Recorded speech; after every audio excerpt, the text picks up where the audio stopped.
జననం మరియు మరణం యొక్క గొప్ప రహస్యం. ఓం నమో భగవతే వాసుదేవాయ. ఈ అనంతకాల గమనంలో కోటానుకోట్ల జీవరాశులు పుడుతూ గెడుతూ ఉంటాయి. కాని అసలు ఈ జనన మరణాల వెనుక ఉన్న ఆ నిగూఢ పరమార్థమేమిటి? ఒక జీవి పుట్టకముందే తన తలరాత రాసి ఉంటుందా? మనం అనుభవించే సుఖదుఃఖాలు కేవలం యాదృచ్ఛికాలా లేక పూర్వజన్మల కర్మఫలాలా? ఈ ప్రశ్నలకు సమాధానం వెతకడం అంటే సామాన్యమైన విషయం కాదు. ఇది ఒక అగాధమైన సముద్రంలోకి దూకడం వంటిది. ఈ రహస్యం అత్యంత శక్తివంతమైనది మరియు గంభీరమైనది. ఈ కథా ప్రయాణంలోకి వెళ్లే ముందు ఒక చిన్న హెచ్చరిక. ఇక్కడ మనం చర్చించబోయే విషయాలు మీ ప్రాపంచిక ఆలోచన దృక్పథాన్ని పూర్తిగా మార్చివేస్తాయి. ఇప్పటివరకు మీరు నమ్మిన సత్యాలు అబద్ధాలనిపించవచ్చు. మీ మనసులోని భ్రమలు పటాపంచలు కావచ్చు. ఈ జ్ఞానం కేవలం విజ్ఞానం కోసం కాదు, ఇది మీ ఆత్మకు సంబంధించిన మౌలిక సత్యం. గరుడ పురాణం వంటి పవిత్ర గ్రంథాలలో నిక్షిప్తమై ఉన్న ఈ పరమ రహస్యాలను తెలుసుకునే అర్హత కేవలం నిలకడైన మనసు, సత్యం పట్ల తపన ఉన్న వారికి మాత్రమే ఉంటుంది. బలహీన మనస్కులు, ఆధ్యాత్మికతపై నమ్మకం లేనివారు ఈ ప్రయాణంలో ముందుకు సాగడం కష్టతరం కావచ్చు. వేల సంవత్సరాల క్రితం నైమిశారణ్యంలోని మునులందరూ కలిసి అడిగిన ప్రశ్నలకు సూత మహర్షి అందించిన సమాధానాలే ఈ గరుడ పురాణ సారాంశం. శ్రీమన్నారాయణుడు తన వాహనమైన గరుత్మంతుడికి స్వయంగా వివరించిన ఈ రహస్యాలు మానవ మేధస్సుకు అందని అద్భుతాలు. పుట్టుకకు ముందే విధి నిర్ణయించబడుతుందా అన్న సందేహం ప్రతి మానవుడిని వేధిస్తూనే ఉంటుంది. ఆ సందేహాల నివృత్తి కోసమే ఈ అద్భుతమైన కథ ప్రవాహం మొదలవుతోంది. కళ్ళు మూసుకుని మనసును ఆ పరమాత్మ పాదాల చెంత ఉంచి ఈ దివ్యజ్ఞానాన్ని ఆస్వాదించడానికి సిద్ధమవ్వండి.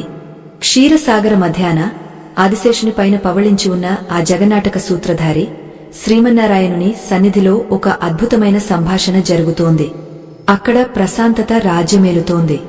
కాని గరుత్మంతుని మనసులో మాత్రం ఒక పెద్ద అలజడి మొదలైంది. వినతాపుత్రుడైన గరుడు తన స్వామి పాదాలకు నమస్కరించి అత్యంత వినమ్రంగా ఒక ప్రశ్న అడిగాడు. స్వామి, ఈ లోకంలో మనుషులు పుడుతున్నారు, పెరుగుతున్నారు, చివరకు మరణిస్తున్నారు. కాని ఒకరు ధనవంతుల ఇంట్లో పుట్టి సర్వసుఖాలు అనుభవిస్తున్నారు, మరొకరు దారిద్ర్యంలో పుట్టి అడుగడుగునా కష్టాల పాలవుతున్నారు. ఈ వివక్షకు కారణమేమిటి? గరుత్మంతుని ప్రశ్న విన్న శ్రీకృష్ణ పరమాత్మ మందహాసం చేశారు. ఆ నవ్వులో అనంతకోటి బ్రహ్మాండాల రహస్యాలు దాగ ఉన్నాయి. ఆయన తన కమల దళాల వంటి కళ్లతో గరుడుని చూస్తూ ఇలా అన్నారు. గరుడా, ఈ సృష్టిలో ఏదీ ఊరకే జరగదు. ఆకు కదలాలన్నా నా ఆజ్ఞ ఉండాలి అంటారు పెద్దలు. కాని ఆజ్ఞ వెనుక ఒక కర్మ సిద్ధాంతముంటుంది. మనిషి తన పుట్టుకకు ముందే తన విధిని తానే రాసుకుంటాడు. అది ఎలాగో, ఆ రహస్యం ఏమిటో నీకు వివరంగా వివరిస్తాను విను అని తన గంభీర వాక్కులతో చెప్పడం ప్రారంభించారు. లోకంలో మనిషి తాను చేసే ప్రతి పనికి ఒక ఫలితం ఉంటుందని మర్చిపోతాడు. విత్తనం వేయకుండా మొక్క మొలవదు, అలాగే కర్మ చేయకుండా ఫలితం దక్కదు. ఒక జీవి మరణించిన తర్వాత తన వెంట తీసుకువెళ్లేది కేవలం తన కర్మలను మాత్రమే. ఆ కర్మలే ఆ జీవి యొక్క తదుపరి జన్మను, ఆ జన్మలో పొందే సుఖదుఃఖాలను నిర్ణయిస్తాయి. ఇది ఒక నిరంతర చక్రం. ఈ చక్రం నుండి బయటపడటం ఎలాగో తెలియక మానవుడు సంసార సాగరంలో కొట్టుమిట్టాడుతుంటాడు. ఆ రహస్యాలన్నీ గరుడ పురాణంలో నిక్షిప్తమై ఉన్నాయి. శ్రీకృష్ణుడు తన దివ్య దృష్టితో గరుడునికి కాలగమనాన్ని చూపిస్తున్నారు. భూలోకంలో ఒక ప్రాణి మరణించిన క్షణం నుండి మళ్లీ గర్భవాసం పొందే వరకు జరిగే ప్రక్రియ అత్యంత విచిత్రమైనది. మరణం అనేది ముగింపు కాదు, అది ఒక కొత్త ప్రయాణానికి ఆరంభం. ఆ ప్రయాణంలో జీవుడు ఎదుర్కొనే ఇబ్బందులు, పొందే దర్శనాలు అన్నీ కూడా ఆ జీవి యొక్క గత జన్మ వాసనలపై ఆధారపడి ఉంటాయి. గరుడా, ఒక వ్యక్తి తన తల్లి గర్భంలో పడకముందే అతడు ఏ ఇంట్లో పుట్టాలి, ఎంతకాలం జీవించాలి, అతడికి వచ్చే రోగాలు ఏమిటి, అతడు పొందే లాభనష్టాలు ఏమిటి అన్నవి అన్ని ముందే నిర్ణయించబడతాయి. దీనినే విధి లిఖితం అంటారు. చిత్రగుప్తుని లెక్కల్లో ఏ ఒక్క చిన్న పొరపాటు కూడా జరగదు. ప్రతి జీవి తన కర్మఫలాన్ని అనుభవించి తీరాల్సిందే. కాని ఈ విధిని మార్చుకునే శక్తి మనిషికి ఉందా, లేక కేవలం బొమ్మలాగా విధి చేతిలో ఆడాల్సిందేనా? ఈ ప్రశ్న గరుడుని మరింత ఆశ్చర్యానికి గురిచేసింది. పరమాత్మ తన గంభీర స్వరంతో కాలం యొక్క పొరలను విప్పుతూ సృష్టిలోని అతి పెద్ద రహస్యాన్ని వివరించడం మొదలుపెట్టారు. ఆ మాటలు వింటుంటే గరుడునికి సర్వం ఆశ్చర్యంగా అనిపించింది. సృష్టిలో పుట్టుక అనేది ఒక యజ్ఞం వంటిది. ఒక ఆత్మ తన ప్రయాణాన్ని ప్రారంభించే ముందు గత జన్మలో తాను చేసిన పాపపుణ్యాల మూటను భుజాన వేసుకుంటుంది. ఆ మూట బరువును బట్టే ఆత్మ యొక్క గమ్యం ఉంటుంది. కొన్ని ఆత్మలు స్వర్గ సుఖాలను అనుభవించి తిరిగి వస్తాయి, మరికొన్ని నరక యాతనలు అనుభవించి వస్తాయి. కాని ఏ ఆత్మ అయినా సరే తిరిగి భూలోకానికి రావాల్సిందే. ఇక్కడ వారు చేసే కర్మలే వారి తదుపరి విధిని నిర్ణయిస్తాయి.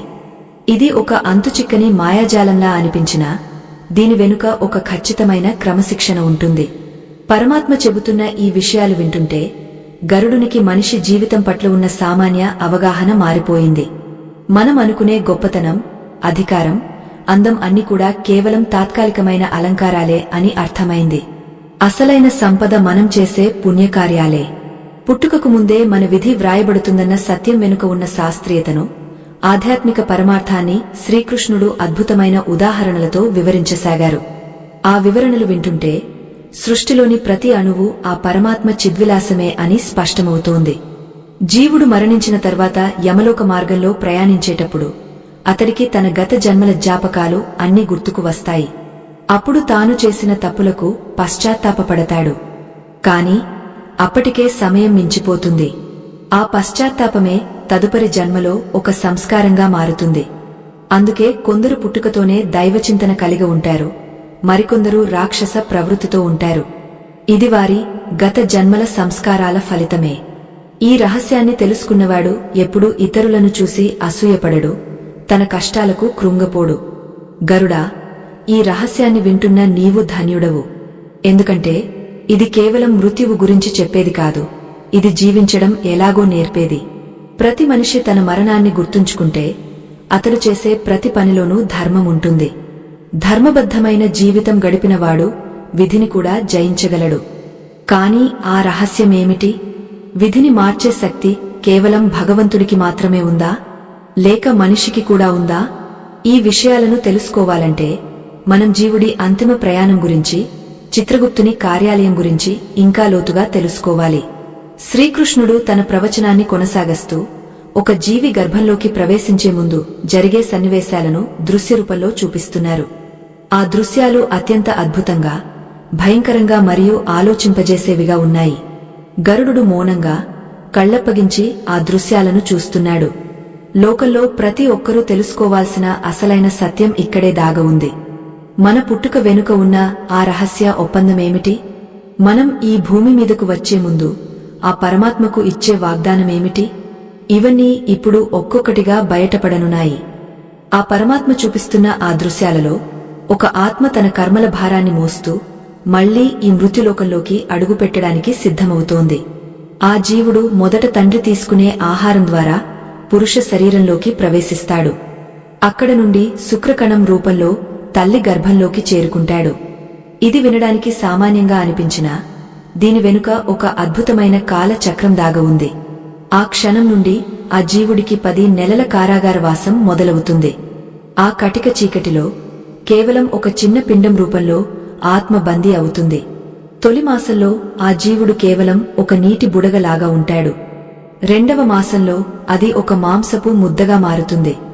మూడవ మాసంలో మెల్లగా అంగాలు మొలకెత్తడం ప్రారంభిస్తాయి. ఈ సమయంలోనే ఆత్మకు తన పూర్వ జన్మల జ్ఞాపకాలు మెల్లగా తట్టడం మొదలవుతుంది. తాను గత జన్మలో చేసిన పాపాలు, పుణ్యాలు, తాను వదిలిపెట్టిన బంధువులు, స్నేహితులు అందరూ కళ్ల ముందు కదలాడుతుంటారు. ఆ ఇరుకైన చోటులో చుట్టూ ఉన్న మలమూత్రాల మధ్య ఆ జీవుడు పడే వేదన వర్ణనాతీతం. 5వ మాసం వచ్చేసరికి ఆ జీవుడికి ఆకలి దప్పులు తెలుస్తాయి. తల్లి తీసుకునే ఆహారంలోని సారాన్ని గ్రహిస్తూ ఆ పిండం పెరుగుతుంది. కాని ఆహారం జీవుడికి ఎంతో కష్టాన్ని కలిగిస్తుంది. తల్లి కారంగా ఉండే పదార్థాలు తింటే ఆ పిండం ఒళ్లంతా మంటగా అనిపిస్తుంది. పుల్లటివి తింటే ఒళ్ళు పులకరిస్తుంది. కాని ఏదీ చెప్పలేడు, ఎవరికీ చెప్పుకోలేడు. ఆ ఇరుకైన గర్భాశయంలో కదలలేక, మెదలలేక ఆ జీవుడు పడే తపన నరకయాతన కంటే తక్కువేమీ కాదు. 7వ మాసం వచ్చేసరికి ఆ జీవుడికి సంపూర్ణమైన జ్ఞానం కలుగుతుంది. అప్పుడు ఆ ఆత్మ తన కర్మలను తలుచుకుని విలపిస్తుంది. అమ్మా, నేను ఎన్ని జన్మలు ఎత్తాను, ఎన్ని పాపాలు చేశాను, ఎంతమందిని హింసించాను అని తలుచుకుంటూ కుమిలిపోతుంది. ఆ సమయంలోనే ఆ జీవుడికి ఆ పరమాత్మ దర్శనం లభిస్తుంది. ఆ చీకటి గదిలో ఒక మెరుపులాగా శ్రీమన్నారాయణుడు కనిపిస్తాడు. ఆ అపారమైన వెలుగును చూడగానే ఆ జీవుడు 2 చేతులు జోడించి కన్నీరు మున్నీరుగా విలపిస్తూ ఒక వాగ్దానం చేస్తాడు. ఓ పరమాత్మా, నన్ను ఈ నరక కూపం నుండి బయటపడేయి. ఈ ఇరుకైన గర్భవాసం నుండి నాకు విముక్తిని ప్రసాదించు. నేను బయటకు వెళ్లిన తర్వాత ఒక్క క్షణం కూడా నిన్ను మర్చిపోను. కేవలం ధర్మబద్ధమైన జీవితాన్నే గడుపుతాను. నిరంతరం నీ నామ స్మరణ చేస్తూ లోక కళ్యాణం కోసం పాటుపడతాను. మళ్లీ ఇటువంటి జన్మ రాకుండా నీ పాదాల చెంత చేరిపోతాను అని వేడుకుంటాడు. ఆ సమయంలో ఆ జీవుడు ఒక గొప్ప యోగిలాగా ఆలోచిస్తాడు. సకల శాస్త్రాలు, పురాణాల సారం అతడికి అవగతమవుతుంది. కాని కాలం ఎంతో విచిత్రమైనది. 9 నెలలు నిండిన తర్వాత ఆ జీవుడు భూమి మీదకు రావడానికి సిద్ధమవుతాడు. ఆ గర్భాశయం నుండి బయటకు వచ్చే ప్రక్రియ అత్యంత వేదనాభరితమైనది. 1000 ఏనుగులు ఒకేసారి తొక్కితే ఎంత నొప్పి ఉంటుందో ఆ జనన సమయంలో జీవుడు అంతటి బాధను అనుభవిస్తాడు.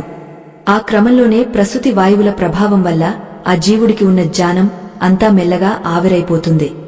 ఆ పరమాత్మకు ఇచ్చిన వాగ్దానాన్ని మర్చిపోవడం ప్రారంభిస్తాడు. బయటి ప్రపంచంలోకి అడుగుపెట్టగానే ఆ మాయాశక్తి అతడిని చుట్టుముడుతుంది.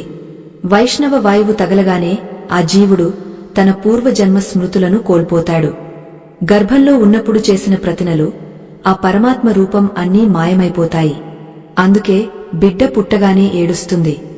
ఆ ఏడుపులో అర్థం ఏమిటో తెలుసా? నేను ఎక్కడ ఉన్నాను? నా జ్ఞానం ఏమైంది? నేను ఇచ్చిన మాట ఏమైంది? అని ఆత్మ చేసే ఆర్తనాదమది. కాని అక్కడ ఉన్న తల్లిదండ్రులు ఆ ఏడుపును చూసి సంతోషిస్తారు. ఇక్కడి నుండే అసలైన నాటకం మొదలవుతుంది. ఆ శిశువు మెల్లగా పెరుగుతూ ఈ లోకంలోని బంధాలకు, అనురాగాలకు లోనవుతాడు. నా అమ్మ, నా నాన్న, నా ఇల్లు అంటూ మమకారంలో చిక్కుకుంటాడు. తాను ఎవరో, ఎక్కడి నుండి వచ్చాడో, తన లక్ష్యం ఏమిటో అన్నీ మర్చిపోతాడు. ఇది ఒక గొప్ప విడ్డూరం. గర్భంలో ఉన్నప్పుడు దేవుడిని వేడుకున్న మనిషి బయటకు రాగానే అదే దేవుడిని ప్రశ్నిస్తాడు. అసలు దేవుడు ఉన్నాడా అని అడుగుతాడు. ఈ అజ్ఞానమే మనిషిని మళ్లీ మళ్లీ జన్మలెత్తేలా చేస్తుంది. శ్రీకృష్ణుడు గరుత్మంతుడితో ఇలా అంటున్నారు. గరుడా, పుట్టుకకు ముందే విధి వ్రాయబడుతుంది అనడానికి ఇదే నిదర్శనం. ఒక జీవుడు గర్భంలో ఉన్నప్పుడే అతడి ఆయుష్షు, అతడు అనుభవించబోయే సుఖాలు, పడే కష్టాలు అన్నీ చిత్రగుప్తుడు తన గ్రంథంలో నమోదు చేస్తాడు. గత జన్మలో ఆ జీవుడు ఇతరులకు చేసిన సహాయం ఈ జన్మలో అదృష్టంలాగా వెన్నాడుతుంది. గతంలో చేసిన ద్రోహాలు ఈ జన్మలో అపనిందలు, రోగాల రూపంలో వెంటాడుతాయి. ఇది ఎవరు తప్పించలేని సత్యం. జీవుడు పెద్దయ్యే కొద్దీ తన కర్మలను పెంచుకుంటూ పోతాడు. యవ్వనంలో ఉన్నప్పుడు అహంకారంతో, బలంతో సత్యాన్ని చూడలేడు. ధనం సంపాదించడం, భోగాలు అనుభవించడమే జీవితం అనుకుంటాడు. కాని లోలోపల ఒక వెలితి ఎప్పుడూ ఉంటుంది. ఆ వెలితే మనిషిని మళ్లీ ఆధ్యాత్మికత వైపు మళ్లిస్తుంది. ఎవరో కొందరు మాత్రమే గర్భంలో చేసిన ఆ వాగ్దానాన్ని గుర్తు తెచ్చుకుని ముక్తి మార్గంలో పయనిస్తారు. మిగిలినవారు మళ్లీ అదే జనన మరణ చక్రంలో తిరుగుతూనే ఉంటారు. గరుత్మంతుడు ఆశ్చర్యపోయాడు. స్వామి, అంత వేదన అనుభవించి, అంత జ్ఞానం పొంది కూడా మనిషి ఎందుకు మళ్లీ మాయలో పడిపోతాడు? ఈ మాయాశక్తి అంత బలమైనదా అని అడిగాడు. అప్పుడు పరమాత్మ మందహాసం చేస్తూ ఈ మాయను దాటడం ఎలాగో, విధిని మార్చుకోవడం ఎలా సాధ్యమో వివరించడం మొదలుపెట్టారు. ఆ రహస్యాలు తెలుసుకుంటే మనిషి మృత్యువును చూసి భయపడడు. ఆ మాయా పరదా వెనుక ఉన్న అసలైన పరమార్థం ఏమిటో ఇప్పుడు మనం తెలుసుకోబోతున్నాం. జీవుడు ఈ లోకంలోకి వచ్చిన తర్వాత పడే మొదటి అడుగు నుండి అతడి చుట్టూ ఉన్న పరిసరాలు, అతడికి లభించే సంస్కారాలు అన్నీ అతడి పూర్వకర్మల ఫలితమే. కొందరికి పుట్టుకతోనే సకల సౌకర్యాలు లభిస్తాయి, మరికొందరు ఆకలితో అలమటిస్తారు. ఇది భగవంతుడి పక్షపాతం కాదు, అది ఆ జీవుడి స్వయంకృతం. ఈ సత్యాన్ని గ్రహించినవాడు ఎప్పుడూ కష్టాలకు కుంగపోడు. ఎందుకంటే ఆ కష్టం తనను తాను శుద్ధి చేసుకునే ఒక ప్రక్రియ అని అతడికి తెలుసు. గరుడా, ఈ ప్రయాణంలో మనిషి ఎదుర్కొనే అతి పెద్ద శత్రువు అజ్ఞానం. ఆ అజ్ఞానమే మనిషిని తన మూలాలను మర్చిపోయేలా చేస్తుంది. కాని ఆ పరమాత్మ కరుణ ఉంటే ఏదో ఒక సందర్భంలో మనిషికి మళ్లీ జ్ఞానోదయం కలుగుతుంది. ఒక గురువు రూపంలోనో, ఒక పురాణ కాలక్షేపం రూపంలోనో ఆ సత్యం అతడిని పలకరిస్తుంది. అప్పుడు అతడు తన గర్భవాసంలో చేసిన వాగ్దానాన్ని గుర్తు తెచ్చుకుంటాడు. ఆ క్షణం నుండి అతడి జీవితం ఒక యజ్ఞంలాగా మారుతుంది. ఈ కథ కేవలం ఒక పుట్టుక గురించి కాదు, ఇది మన ఆత్మ యొక్క నిరంతర ప్రయాణం గురించి. మనం ఎక్కడి నుండి వచ్చామో తెలిస్తేనే ఎక్కడికి వెళ్లాలో తెలుస్తుంది. గర్భంలోని ఆ చీకటి నుండి బయటకు వచ్చిన మనం ఈ లోకంలోని అజ్ఞాన చీకటి నుండి ఎలా బయటపడాలో తెలుసుకోవడమే అసలైన విజయం. శ్రీకృష్ణ పరమాత్మ వివరించిన ఈ రహస్యాలు ప్రతి మనిషికి ఒక దిక్సూచి వంటివి. పుట్టుకకు ముందే నిర్ణయించబడిన ఆ విధిని మనం ధర్మం ద్వారా ఎలా మలుచుకోవచ్చో ఇప్పుడు చూడాలి. కాలం గడుస్తున్న కొద్దీ ఆ జీవుడు తన జీవితంలో రకరకాల మలుపులను ఎదుర్కొంటాడు. ప్రతి మలుపు వెనుక ఒక దైవ సంకల్పం ఉంటుంది. ఆ సంకల్పాన్ని అర్థం చేసుకోవాలంటే మనం ఆ జీవుడి యొక్క బాల్యం, యవ్వనం మరియు అతడు చేసే కర్మల ప్రభావం గురించి ఇంకా లోతుగా చర్చించుకోవాలి. సృష్టిలోని ఈ అద్భుతమైన రహస్యాలు వింటుంటే మన జీవితం పట్ల మనకున్న దృక్పథం పూర్తిగా మారిపోతుంది. అసలైన విధి అంటే ఏమిటో, అది ఎలా మనల్ని నడిపిస్తుందో శ్రీకృష్ణుడు అద్భుతంగా వివరిస్తున్నారు. ఆ జీవుడు పసిప్రాయంలో ఉన్నప్పుడు ఆ చిన్ని హృదయం ఎంతో నిర్మలంగా ఉంటుంది. లోకంలోని కల్మషం ఇంకా ఆ పసిమనస్సును తాకదు. కాని ఆ నిర్మలత్వం వెనుక అంతులేని గత జన్మల వాసనలు బీజ రూపంలో దాగ ఉంటాయి. ఒక చిన్న విత్తనంలో ఒక మహావృక్షం ఎలాగైతే దాగ ఉంటుందో, ఆ శిశువు శరీరంలో కూడా అతడి భవిష్యత్తు, అతడి స్వభావం అన్నీ ఇమిడి ఉంటాయి. తల్లిదండ్రులు తమ బిడ్డకు నచ్చిన పేరు పెట్టుకుంటారు, నచ్చిన దుస్తులు వేస్తారు. కాని ఆ బిడ్డ యొక్క అంతర్గత గుణాలను మాత్రం వారు మార్చలేరు. శ్రీకృష్ణ పరమాత్మ గరుత్మంతునితో ఇలా అంటున్నారు: గరుడా, ఒక బాలుడు చిన్నతనంలోనే ఎంతో తెలివితేటలు ప్రదర్శిస్తున్నాడంటే అది ఈ జన్మలో నేర్చుకున్నది కాదు, అది గత జన్మలో అతడు సంపాదించిన జ్ఞాన సంపద. అలాగే ఒక బిడ్డ పుట్టుకతోనే అనారోగ్యంతో బాధపడుతుంటే అది అతడు పూర్వ జన్మలో చేసిన ఒక కర్మ యొక్క ఫలితం. ఈ సృష్టిలో ఏదీ యాదృచ్ఛికంగా జరగదు. ప్రతి అడుగు వెనుక ఒక కారణం ఉంటుంది. ఆ కారణమే విధి. ఆ విధినే మనం తలరాత అని పిలుచుకుంటాం. బాల్యం గడుస్తున్న కొద్దీ ఆ జీవుడి చుట్టూ మాయాజాలం తన ప్రభావాన్ని పెంచుకుంటూ పోతుంది. 5 ఏళ్ల వయసు వచ్చేసరికి ఆ శిశువు తనను తాను ఒక ప్రత్యేక వ్యక్తిగా గుర్తించడం ప్రారంభిస్తాడు. నా ఆట వస్తువు, నా తల్లి, నా తండ్రి అనే మమకారం బలపడుతుంది. ఈ మమకారమే అజ్ఞానానికి పునాది. గర్భంలో ఉన్నప్పుడు తాను ఏ పరమాత్మనైతే స్మరించాడో ఆ స్మరణ మెల్లగా అడుగున పడిపోతుంది. భౌతిక ప్రపంచంలోని ఆకర్షణలు ఆత్మను బంధించడం ప్రారంభిస్తాయి. గరుడా, విధి అనేది ఒక నిగూఢమైన రహస్యం. ఒక వ్యక్తి ఏ చదువు చదువుతాడు, అతడికి ఏ గురువు లభిస్తాడు, అతడు ఏ వృత్తిని చేపడతాడు అనేది అతడు పుట్టకముందే నిర్ణయించబడుతుంది. చిత్రం ఏమిటంటే, మానవుడు తాను కష్టపడి పైకి వచ్చానని అనుకుంటాడు. కాని నిజానికి అతడికి ఆ కష్టపడే శక్తిని, ఆ అవకాశాన్ని ఇచ్చింది అతడి పూర్వపుణ్యమే. పూర్వపుణ్యం లేనివాడు ఎంత శ్రమించినా ఫలితం దక్కదు. గాలి లేని చోట దీపం వెలగదు, అలాగే పుణ్యం లేని చోట విజయం వరించదు. ఈ సృష్టిలో ప్రతి ఒక్కరికి ఒక కాలక్రమం ఉంటుంది. కొందరికి యవ్వనంలోనే కీర్తి ప్రతిష్టలు లభిస్తాయి, మరికొందరికి వృద్ధాప్యంలో లభిస్తాయి. కొందరు కోట్లు గడించినా శాంతిని పొందలేరు, మరికొందరు పూరి గుడిసెలో ఉంటూ పరమానందాన్ని అనుభవిస్తారు. ఇదంతా వారి వారి ప్రారబ్ధ కర్మల ప్రభావమే. ప్రారబ్ధ కర్మ అంటే ఏమిటో తెలుసా? ఒక వేటగాడు బాణం వదిలిన తర్వాత అది లక్ష్యం వైపు దూసుకుపోతుంది. ఆ బాణాన్ని తిరిగి వెనక్కి తీసుకోలేము. అలాగే మనం గత జన్మలో చేసిన కర్మలు ఫలితాన్ని ఇవ్వడానికి సిద్ధంగా ఉన్నప్పుడు వాటిని అనుభవించక తప్పదు. శ్రీకృష్ణుడు గరుడునికి ఒక అద్భుతమైన దృశ్యాన్ని చూపిస్తున్నారు. అక్కడ చిత్రగుప్తుడు ప్రతి జీవి యొక్క లెక్కలను సరిచూస్తున్నాడు. ఒక జీవి భూమి మీద ఏ సమయంలో ఏ కష్టాన్ని అనుభవించాలి, ఏ సమయంలో ఏ సుఖాన్ని పొందాలో అక్కడ స్పష్టంగా వ్రాయబడి ఉంది. ఆ రాతను మార్చడం ఎవరికీ సాధ్యం కాదు. కాని భగవంతుని నామస్మరణ చేసే వారికి మాత్రం ఆ కష్టాన్ని తట్టుకునే శక్తి లభిస్తుంది. ముళ్ళు గుచ్చుకోవాల్సిన చోట ఒక చిన్న గీతతో ఆ కర్మ పూర్తి కావచ్చు. అది కేవలం దైవ కృప వల్ల మాత్రమే సాధ్యం. జీవుడు యవ్వనంలోకి అడుగుపెట్టగానే అహంకారం తలకెక్కుతుంది. తన శరీర బలాన్ని, మేధస్సును చూసుకుని తానే సర్వాంతర్యామి అని భ్రమిస్తాడు. ఈ సమయంలోనే మనిషి ఎక్కువ పాప కర్మలకు ఒడిగడతాడు. కామ, క్రోధ, లోభ, మోహమద మాత్సర్యాలు అనే అరిషడ్వర్గాలు ఆ జీవుడిని చుట్టుముడతాయి. ఈ మాయలో పడి మనిషి తన ధర్మాన్ని విస్మరిస్తాడు. ధర్మాన్ని విస్మరించినవాడు విధి రాసిన విషఫలాలను చవిచూడాల్సి వస్తుంది. గరుడా, యవ్వనం అనేది ఒక రెండు వైపులా పదునున్న కత్తి వంటిది. యవ్వనంలో ఉన్నప్పుడు మనిషి తాను చేస్తున్న పనుల వల్ల ఇతరులకు కలుగుతున్న నష్టం గురించి ఆలోచించడు. తన స్వార్థం కోసం అబద్ధాలు ఆడటం, మోసాలు చేయడం, హింసకు పాల్పడటం వంటివి చేస్తాడు. అతడు అనుకుంటాడు, ఎవరూ చూడటం లేదు కదా అని. కాని సూర్యచంద్రులు, అగ్నివాయువులు, ఆకాశం, భూమి మరియు ఆ జీవుడి అంతరాత్మ సాక్ష్యంగా ప్రతి కర్మ నమోదు చేయబడుతుంది.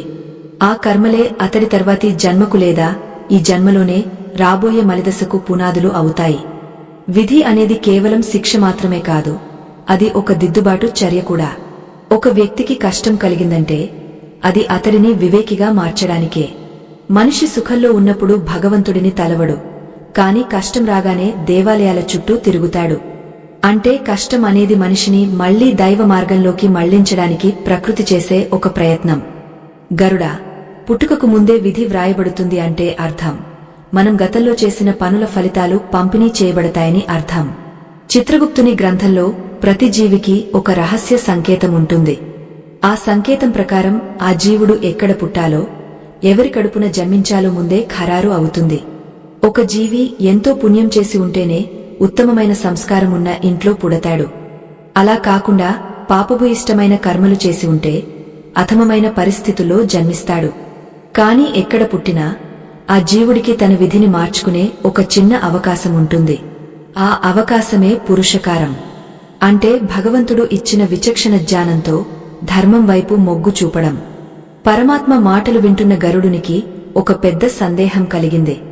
స్వామీ, అంతా విధే నిర్ణయిస్తే ఇక మనిషి చేసే ప్రయత్నానికి అర్థమేమిటి?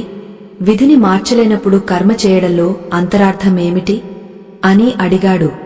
అప్పుడు శ్రీకృష్ణుడు చిరునవ్వు నవ్వి ఇలా అన్నారు, గరుడా, విధి అనేది ఒక పొలం వంటిది.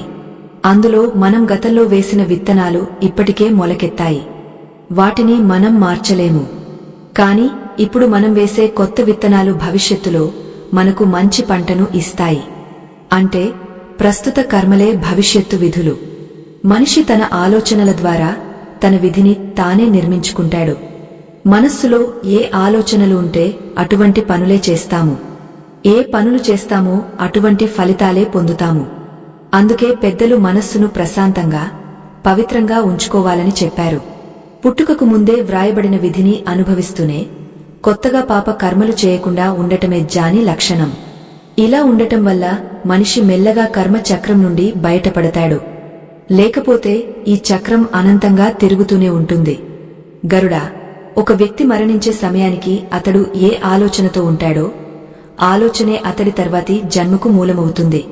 అంటే మరణకాలంలో కలిగే బుద్ధి జీవితాంతం చేసిన కర్మల మీద ఆధారపడి ఉంటుంది. అందుకే జీవించి ఉన్నప్పుడే మంచి పనులు చేయాలి, దైవచింతన కలిగి ఉండాలి. పుట్టుకకు ముందే విధి నిర్ణయించబడటం అంటే ఒక ప్రణాళిక సిద్ధంగా ఉండటం. ఆ ప్రణాళికను మనం మన భక్తితో, జ్ఞానంతో ఎలా మలుచుకుంటామనేది మన చేతుల్లోనే ఉంటుంది. శ్రీకృష్ణుడు చూపిస్తున్న దృశ్యాలలో ఇప్పుడు ఒక కొత్త మలుపు కనిపిస్తోంది. ఆ జీవుడు తన జీవిత మధ్యకాలంలో ఒక పెద్ద పరీక్షను ఎదుర్కోబోతున్నాడు. ఆ పరీక్ష అతడి విధిని మార్చగలదా, లేక అతడు ఆ విధికి బలి కావాల్సిందేనా? మనిషి జీవితంలో వచ్చే కొన్ని సంఘటనలు కేవలం యాదృచ్ఛికాలు కావు. అవి ఆత్మ ప్రక్షాళన కోసం ప్రకృతి సృష్టించిన అద్భుతాలు. ఆ రహస్యాలను గరుడునికి వివరిస్తూ పరమాత్మ తన గంభీర ప్రసంగాన్ని కొనసాగిస్తున్నారు. ఈ సృష్టి అంతా ఒక మాయా చిత్రపటం. ఇందులో రంగులు మన కర్మలు, గీతలు మన విధులు. ఆ చిత్రపటాన్ని చూసి భయపడటం కంటే ఆ చిత్రకారుడైన పరమాత్మను శరణు వేడటం ఉత్తమం. గరుడు ఇప్పుడు ఆ పరమాత్మ పాదాల చెంత చేరి ఆ రహస్యాల లోతును ఇంకా బాగా అర్థం చేసుకోవడానికి సిద్ధంగా ఉన్నాడు.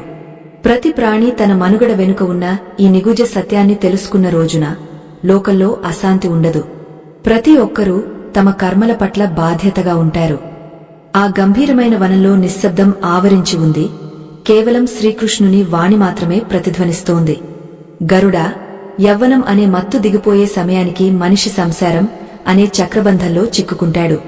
పెళ్లి, పిల్లలు, సంపాదన, హోదా అనే తపనలో తన అసలైన ఉనికిని పూర్తిగా మర్చిపోతాడు. తన సంతానం కోసం, తన సుఖం కోసం అబద్ధాలు ఆడటం, పరనింద చేయడం, అధర్మ మార్గంలో ధనం సంపాదించడం వంటివి చేస్తూ ఉంటాడు. తాను చేస్తున్న ప్రతి పని వెనుక ఒక కర్మ ఫలం దాగా ఉందన్న సత్యం అతడికి అప్పుడు స్మరణకు రాదు. కాని ఆశ్చర్యకరమైన విషయమేమిటంటే, మనిషి ఏ బంధాల కోసమైతే ధర్మాన్ని వదులుకుంటాడో ఆ బంధాలే అతడి కష్టాలకు కారణమవుతాయి. కొడుకు మాట వినకపోవడం, భార్యతో కలహాలు, ఆప్తమిత్రుల మోసాలు ఇవన్నీ కేవలం సంఘటనలు కావు. ఇవి ఆ జీవుడు గతంలో ఎవరికో చేసిన అన్యాయానికి ప్రతిరూపాలు. విధి అనేది ఒక అద్దం వంటిది. మనం దేనిని చూపిస్తే అది మనకు తిరిగి చూపిస్తుంది. ఈ రహస్యం తెలియని మానవుడు తన దురదృష్టాన్ని నిందిస్తూ కూర్చుంటాడు కాని తన ప్రవృత్తిని మార్చుకోవాలని అనుకోడు. చిత్రగుప్తుని కార్యాలయంలోని ఆ రహస్య పత్రాలు ఎప్పుడూ తెరిచే ఉంటాయి. అక్కడ కాలం అనేది నిరంతరం ప్రవహిస్తూనే ఉంటుంది. ఒక మనిషి తన దైనందిన జీవితంలో చేసే ప్రతి చిన్న పని, ప్రతి ఆలోచన అక్కడ అక్షరబద్ధం చేయబడుతుంది. గరుడా, ఒక వ్యక్తి మధ్యాహ్న భోజనం చేసేటప్పుడు ఒక ఆకలితో ఉన్న ప్రాణికి ఒక ముద్ద పెడితే అది అతడి తలరాతలో ఒక పెద్ద పుణ్యంగా మారుతుంది. అదే సమయంలో ఒకరిని అనవసరంగా దూషిస్తే అది ఒక నల్లని మచ్చగా మిగిలిపోతుంది. విధి అనేది ఏదో ఆకాశం నుండి ఊడిపడేది కాదు. అది మన అనునిత్య జీవన విధానమే. జీవుడు మధ్య వయస్సులోకి వచ్చేసరికి రకరకాల రోగాలు, మానసిక ఆందోళనలు అతడిని చుట్టుముడతాయి. ఇది కూడా విధిలో భాగమే. శరీరం క్షీణిస్తున్న కొద్దీ మనిషికి తన అశాశ్వతత్వం గుర్తుకు రావాలి. కాని మాయాదేవి ప్రభావం వల్ల మనిషి ఇంకా గట్టిగా బంధాలను పట్టుకోవాలని చూస్తాడు. తన ఆరోగ్యం పాడవుతున్నా ధనం మీద వ్యామోహం తగ్గదు. ఈ వ్యామోహమే మరణ సమయంలో మహాబాధకు కారణమవుతుంది. గరుడా, విధి ఎప్పుడూ మనిషికి సంకేతాలు ఇస్తూనే ఉంటుంది. తల వెంట్రుకలు నెరవడం, చూపు మందగించడం ఇవన్నీ మృత్యువు పంపే రాయబారాలు. ఈ రాయబారాలను గుర్తించినవాడు ధన్యుడు. అతడు తన శేష జీవితాన్ని దైవ చింతనలో, ధర్మ కార్యాల్లో గడపడానికి ప్రయత్నిస్తాడు. కాని అజ్ఞాని మాత్రం ఈ సంకేతాలను విస్మరించి రంగులు పూసుకుని యవ్వనాన్ని నిలుపుకోవాలని తాపత్రయపడతాడు. ప్రకృతిని జయించడం ఎవరికీ సాధ్యం కాదు. విధి రాసిన గీతను చెరపడం ఎవరికీ తరం కాదు. కాని ఆ గీత లోపల మనం ఎలా జీవిస్తాం అనేదే మన చేతుల్లో ఉంటుంది. శ్రీకృష్ణ పరమాత్మ గరుడునికి ఇప్పుడు ఒక సామాన్య మానవుడి జీవితంలో జరిగే ఒక విచిత్రమైన సంఘటనను వివరిస్తున్నారు. ఒకానొక గ్రామంలో ఒక ధనవంతుడు ఉండేవాడు. అతడు ఎంతో దానం చేసేవాడు. కాని ఆ దానమంతా కీర్తి కోసం మాత్రమే చేసేవాడు. లోపల మాత్రం అతడికి అహంకారం నిండి ఉండేది. అతడు ఒకరోజు ఒక ముసలి అవ్వను అవమానించాడు. ఆ అవ్వ మనసు నొచ్చుకుని కన్నీరు కార్చింది. ఆ క్షణమే అతడి విధిలో ఒక పెద్ద మార్పు జరిగింది. అతడు పుట్టకముందే రాసిన ఆయుష్షులో మార్పు రాలేదు కాని అతడు అనుభవించాల్సిన సుఖం మాత్రం హరించుకుపోయింది. ఆ రోజు నుండి అతడికి నిద్ర కరువైంది. తిన్నది అరగడం మానేసింది. ఇదే కర్మ సిద్ధాంతం. గరుడా, ఒక వ్యక్తి పుట్టుకకు ముందే అతడికి ఎన్ని కష్టాలు రావాలో నిర్ణయించబడినప్పటికీ అతడు ఈ జన్మలో చేసే కర్మల ద్వారా ఆ కష్టాల తీవ్రతను పెంచుకోవచ్చు లేదా తగ్గించుకోవచ్చు. ఒక పెద్ద రాయి మీద పడాల్సిన చోట ఒక చిన్న కంకర రాయి తగిలితే అది భగవంతుని కృప. ఆ కృప ఎప్పుడు లభిస్తుంది అంటే మనిషి తన అహాన్ని వదిలి శరణాగతి పొందినప్పుడు మాత్రమే. విధి అనేది ఒక కఠినమైన యజమాని లాంటిది. కాని ధర్మం అనేది ఒక రక్షణ కవచం వంటిది. ఆ కవచం ఉన్నవాడిని ఏ విధి కూడా ఏమీ చేయలేదు. లోకంలో మనుషులు గ్రహగతులను చూసి భయపడతారు. శని ప్రభావం ఉందనో, రాహువు అడ్డం పడ్డాడనో బాధపడతారు. కాని నిజానికి ఆ గ్రహాలు కూడా కర్మఫలాన్ని అందించే కార్యకర్తలే. మనం చేసిన కర్మలనే అవి మనకు అందిస్తాయి. విధిని నిందించడం అంటే మనల్ని మనమే నిందించుకోవడం. గరుడా, ఒక ఆత్మ తన ప్రయాణంలో ఎదుర్కొనే ప్రతి మలుపు వెనుక ఒక పరమార్థం ఉంటుంది. ఆ పరమార్థాన్ని గ్రహించినవాడు యోగా అవుతాడు. గ్రహించనివాడు భోగ అవుతాడు. యోగికి మృత్యువు ఒక పండుగ, భోగికి మృత్యువు ఒక భయం. మధ్య వయస్సులో మనిషికి అహంకారం, మమకారం అత్యున్నత స్థితిలో ఉంటాయి. ఈ సమయంలోనే మనిషి తను చేసే పనులకు బాధ్యత వహించాలి. నేను చేస్తున్నాను అనే భావన పోయి అంతా ఆ పరమాత్మ చేయిస్తున్నాడు అనే భావన రావాలి. కాని అలా రావడం అంత సులభం కాదు. మాయ అనేది ఒక నల్లని తెరలాగా కళ్లకు కప్పబడి ఉంటుంది. ఆ తెరను తొలగించే శక్తి కేవలం సత్సంగానికి, సద్గ్రంథ పఠనానికి మాత్రమే ఉంటుంది. గరుడ పురాణంలోని ఈ సత్యాలు వింటుంటే ఆ తెర మెల్లగా తొలగిపోతుంది. పరమాత్మ ఇప్పుడు గరుడునికి మరణానికి ముందు జరిగే మానసిక మార్పుల గురించి వివరిస్తున్నారు. ఒక జీవి తన జీవిత చరమాంకానికి చేరుకుంటున్నప్పుడు అతడికి గతమంతా ఒక సినిమా లాగా కనిపిస్తుంది. తాను చేసిన తప్పులు, తాను పొందిన అవమానాలు, తాను చేసిన మోసాలు అన్నీ కళ్ల ముందు కదలాడుతుంటాయి. ఆ సమయంలో కలిగే పశ్చాత్తాపమే అతడి తదుపరి జన్మకు బీజం అవుతుంది. అందుకే ప్రతి మనిషి రాత్రి పడుకునే ముందు తనను తాను సమీక్షించుకోవాలి. తాను ఈరోజు ఎంత ధర్మాన్ని పాటించాడు, ఎంతమందికి మేలు చేశాడు అని ఆలోచించాలి. గరుడా, విధి అనేది కేవలం శిక్షాస్మృతి కాదు, అది ఒక పరిణామ క్రమం. ఒక ఆత్మ ఒక జన్మ నుండి మరొక జన్మకు వెళ్లేటప్పుడు తనలోని దోషాలను వదిలించుకుంటూ వెళ్ళాలి. కాని మనిషి దోషాలను పెంచుకుంటూ వెళ్తున్నాడు. ఈ విడ్డూరాన్ని చూసి ప్రకృతి విలపిస్తోంది. పుట్టుకకు ముందే వ్రాయబడిన విధిని అనుసరిస్తూనే దైవ ప్రార్థన ద్వారా ఆ విధిలోని చేదును తగ్గించుకోవడం సాధ్యమవుతుంది. ఒక దీపం గాలికి ఆరిపోకుండా ఉండాలంటే దాని చుట్టూ చేయి అడ్డు పెడతాము కదా, అలాగే ధర్మం మన జీవిత దీపాన్ని కాపాడుతుంది. శ్రీకృష్ణుడు చెబుతున్న ఈ విషయాలు వింటుంటే గరుడునికి ఒక విషయం స్పష్టమైంది. ఈ ప్రపంచంలో ఎవరూ స్వతంత్రులు కారు. అందరూ కర్మసూత్రానికి బద్ధులై ఉన్నారు. కాని ఆ కర్మసూత్రం వెనుక ఉన్న ప్రేమను గుర్తించడమే అసలైన జ్ఞానం. భగవంతుడు మనల్ని శిక్షించాలని కోరుకోడు, మనల్ని ఉద్ధరించాలని కోరుకుంటాడు. ఆ ఉద్ధరణ కోసం ఇచ్చే మందులే ఈ కష్టాలు. మందు చేదుగా ఉన్న ఆరోగ్యాన్ని ఇస్తుంది, అలాగే కష్టం బాధాకరంగా ఉన్న జ్ఞానాన్ని ఇస్తుంది. ఈ సత్యాన్ని మనిషి గ్రహించినప్పుడు అతడికి దున్హకం ఉండదు. కాలం వేగంగా కదులుతోంది. ఆ జీవుడి జీవితంలో సాయంత్రం వేళ దగ్గర పడుతోంది. శరీరంలో శక్తి తగ్గుతోంది, ఇంద్రియాలు మొద్దుబారుతున్నాయి. బంధువుల పలకరింపులు కూడా భారంగా అనిపిస్తాయి. ఆ ఒంటరితనంలోనే ఆత్మ తన అసలైన స్వరూపాన్ని వెతుక్కుంటుంది. ఆ సమయంలోనే యమదూతలు ఆ జీవుడి చుట్టూ తిరగడం ప్రారంభిస్తారు. వారి రూపం ఎలా ఉంటుంది? వారు ఎవరికి భయంకరంగా కనిపిస్తారు, ఎవరికి శాంతంగా కనిపిస్తారు? ఈ రహస్యాలను వినడానికి గరుడు ఎంతో ఆతృతగా ఉన్నాడు. గరుడా, విధి అనేది ఒక పుస్తకమైతే మరణం అనేది ఆ పుస్తకంలోని ఒక అధ్యాయం ముగింపు మాత్రమే. కాని ఆ ముగింపు ఎలా ఉండాలో మనం రాసుకునే పీఠికను బట్టి ఉంటుంది. ఈ లోకంలో ప్రతి అణువు ఆ పరమాత్మ చిద్విలాసమే. మనం చేసే ప్రతి పని ఆ పరమాత్మకు చేసే అర్చనగా భావించినప్పుడు విధి మనకు దాసోహం అవుతుంది. లేకపోతే మనం విధికి దాసులమై జీవితాంతం విలపించాల్సి వస్తుంది. ఇప్పుడు ఆ జీవుడు మృత్యువు ముఖద్వారం వద్ద నిలబడి ఉన్నాడు. అక్కడ జరిగే అద్భుతాలు ఏమిటో మనం తెలుసుకోవాలి. సృష్టిలోని అనంత రహస్యాలు వింటున్న కొద్దీ మనసులోని భారమంతా దిగిపోతుంది. జీవితం పట్ల ఒక కొత్త అవగాహన కలుగుతుంది.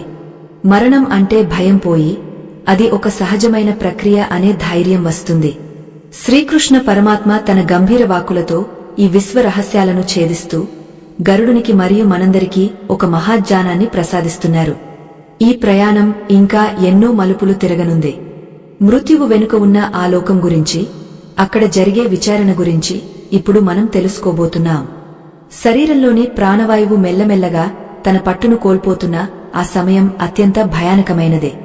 కళ్ళు తేలేయడం, గొంతులో గురుగుర శబ్దాలు రావడం, కాళ్లు చేతులు చల్లబడిపోవడం వంటివి మృత్యువు యొక్క ఆఖరి అడుగులు.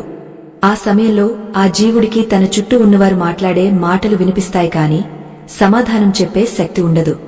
కళ్ల ముందు వెలుగు కనిపిస్తుంది కాని అది దేనినో చూడలేదు. ఆ ఇంద్రియాలన్నీ తమ శక్తినంతా ఉపసంహరించుకుని ఆత్మలో లీనమైపోతాయి. ఆ ప్రాణవాయువు తన గూడును వదిలి వెళ్లడానికి సిద్ధంగా ఉంటుంది. అప్పుడే ఆ గదిలో కాలం స్తంభించిపోయినట్లు అనిపిస్తుంది. పుణ్యాత్ములకు ఆ సమయంలో అద్భుతమైన సుగంధం, దివ్యమైన వెలుగు కనిపిస్తాయి. కాని పాపాత్ములకు మాత్రం ఆ గది అంతా చీకటిగా మారిపోతుంది. ఆ చీకటిలో నుండి భయంకరమైన రూపాలు కలిగిన యమదూతలు ప్రత్యక్షమవుతారు. వారి కళ్ళు నిప్పు కణికల్లా మండుతుంటాయి. వారి చేతుల్లో భయంకరమైన పాశాలు ఉంటాయి. వారిని చూడగానే ఆ జీవుడు భయంతో గడగడలాడిపోతాడు. తనను తాను రక్షించుకోవడానికి ప్రయత్నిస్తాడు కాని ఆ శక్తి అతడికి ఉండదు. యమదూతలు ఆ జీవుడిని శరీరంలో నుండి బయటకు లాగడానికి సిద్ధమవుతారు.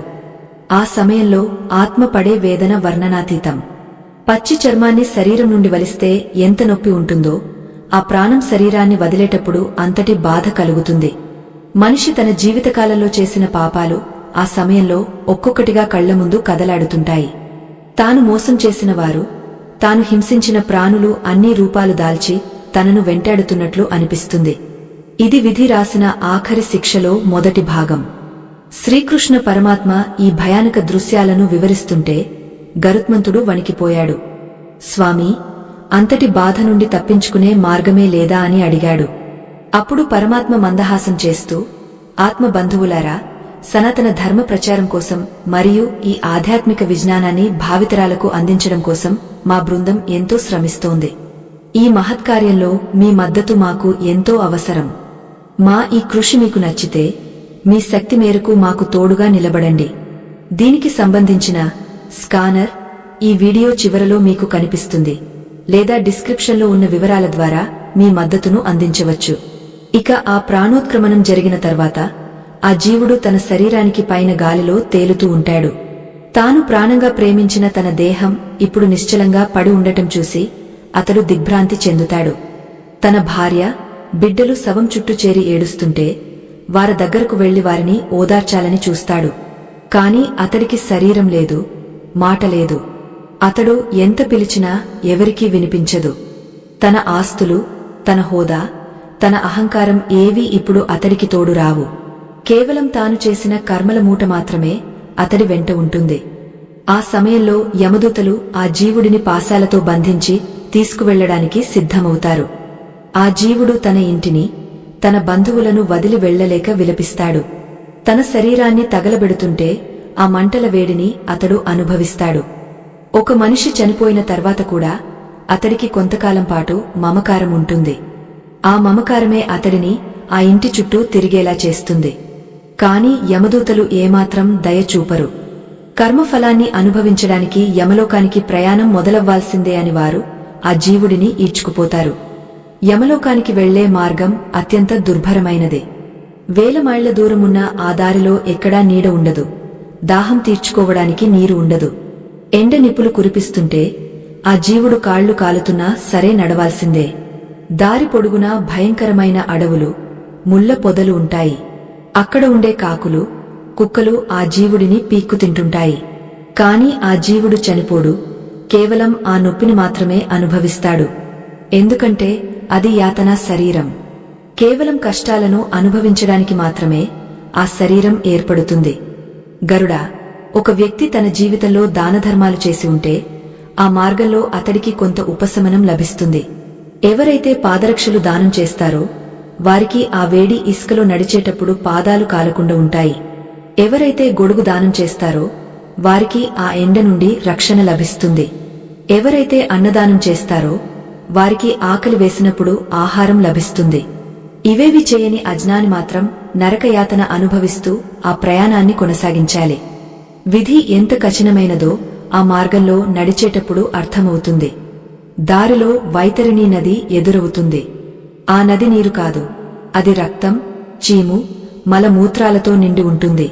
అందులో భయంకరమైన జలచరాలు ఉంటాయి. పాపాత్ములు ఆ నదిలో పడి కొట్టుమిట్టాడుతుంటే ఆ జలచరాలు వారిని హింసిస్తాయి. కాని పుణ్యాత్ములకు మాత్రం ఒక నావ కనిపిస్తుంది. ఆ నావలో కూర్చుని వారు సులభంగా ఆ నదిని దాటుతారు. గరుడా, పుట్టుకకు ముందే విధి వ్రాయబడుతుంది అంటే అర్థం మనం ఈ వైతరిణిని ఎలా దాటాలో కూడా మన కర్మలే నిర్ణయిస్తాయి అని అర్థం. చిత్రగుప్తుడు వ్రాసిన ఆ లెక్కల పుస్తకం ఇప్పుడు ఒక్కొక్కటిగా నిజమవుతుంటాయి. మనిషి ఈ లోకంలో ఎవరికీ తెలియదు అనుకుని చేసిన ప్రతి తప్పుకు అక్కడ శిక్ష సిద్ధంగా ఉంటుంది. ఆ ప్రయాణంలో జీవుడు తాను చేసిన తప్పులను తలుచుకుని తల బాదుకుంటాడు. అయ్యో, దేవుడు నాకు ఇంత గొప్ప జీవితాన్ని ఇచ్చినా నేను దానిని వృధా చేసుకున్నానా అని విలపిస్తాడు. కాని అప్పటికి కాలం మించిపోతుంది. యమధర్మరాజు ఎదుట నిలబడే సమయం దగ్గర పడుతుంటుంది. యమధర్మరాజు సభ అత్యంత గంభీరంగా ఉంటుంది. అక్కడ అబద్ధాలకు తావులేదు. సాక్ష్యాలు అవసరం లేదు. జీవుడి కర్మలే అతడికి సాక్ష్యాలుగా నిలుస్తాయి. ధర్మరాజు తన తీక్షణమైన చూపులతో ఆ జీవుడిని చూసినప్పుడు అతడి గుండె ఆగిపోయినంత పని అవుతుంది. ఒకప్పుడు భూమి మీద వేలమందిని శాసించిన వాడు కూడా అక్కడ ఒక సామాన్య అపరాధిలా తలదించుకుని నిలబడాల్సిందే. అక్కడ అధికారం చెల్లదు, కేవలం ధర్మం మాత్రమే మాట్లాడుతుంది.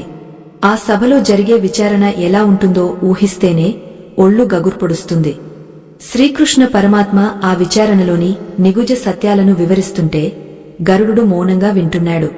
ఈ సృష్టిలోని న్యాయం ఎంత ఖచ్చితంగా ఉంటుందో అతడికి అర్థమవుతోంది. పుట్టుకకు ముందే మన విధి వ్రాయబడినట్లే మరణం తర్వాత మనం పొందే శిక్షలు కూడా ముందే నిర్ణయించబడతాయి. కాని ఆ శిక్షల నుండి తప్పించుకునే మార్గం ఒకటి ఉంది. అది మనిషి బ్రతికి ఉన్నప్పుడే తెలుసుకోవాలి. చనిపోయిన తర్వాత కేవలం పశ్చాత్తాపం తప్ప ఏమీ మిగలదు. ఆ ప్రయాణంలో జీవుడు 16 నగరాలను దాటాలి. ఒక్కో నగరంలో ఒక్కో రకమైన అనుభవం కలుగుతుంది. బంధువులు చేసే పిండ ప్రధానాలు, తర్పణాలు ఆ జీవుడికి ఆకలి తీరుస్తాయి. అందుకే శాస్త్రాలలో పితృకార్యాలకు అంత ప్రాముఖ్యత ఇచ్చారు. ఒకవేళ సంతానం సరిగా ఆ కర్మలు చేయకపోతే ఆ జీవుడు మరింత వేదనకు గురవుతాడు. ఇదంతా ఒక గొలుసుకట్టు లాంటి ప్రక్రియ. మన విధి కేవలం మనమీదే కాదు, మన తర్వాత తరాల మీద కూడా ఆధారపడి ఉంటుంది. గరుడా, మరణం అనేది భయపడాల్సిన విషయం కాదు, సిద్ధపడాల్సిన విషయం. మనిషి తన అంతిమ ప్రయాణానికి కావాల్సిన సామగ్రిని ఇప్పుడే సిద్ధం చేసుకోవాలి. ఆ సామగ్రి అంటే బంగారం, వెండి కాదు. అవి మంచి పనులు మరియు దైవనామస్మరణ. ఈ రెండూ ఉన్నవాడికి యమలోక మార్గం కూడా పూలబాటలా కనిపిస్తుంది. లేనివాడికి మాత్రం ప్రతి అడుగు ఒక నరకంలాగా మారుతుంది. ఈ సత్యాలను గ్రహించినవాడు తన జీవితాన్ని ధర్మమయం చేసుకుంటాడు. ఇప్పుడు ఆ జీవుడు యమధర్మరాజు ఎదుట నిలబడబోతున్నాడు. అక్కడ అతడికి ఏ శిక్ష పడబోతోంది? అతడు మళ్లీ భూమి మీదకు వస్తాడా, లేక నరకంలోనే ఉండిపోతాడా? అతడు ఏ రూపంలో మళ్లీ జన్మించబోతున్నాడు? ఈ ప్రశ్నలన్నింటికీ సమాధానం ఆ విధి రాతలోనే ఉంది. ఆ రాతను చిత్రగుప్తుడు ఎలా చదువుతాడో, ఆ తీర్పు ఎలా ఉంటుందో తెలుసుకోవడం ఎంతో ఆసక్తికరం.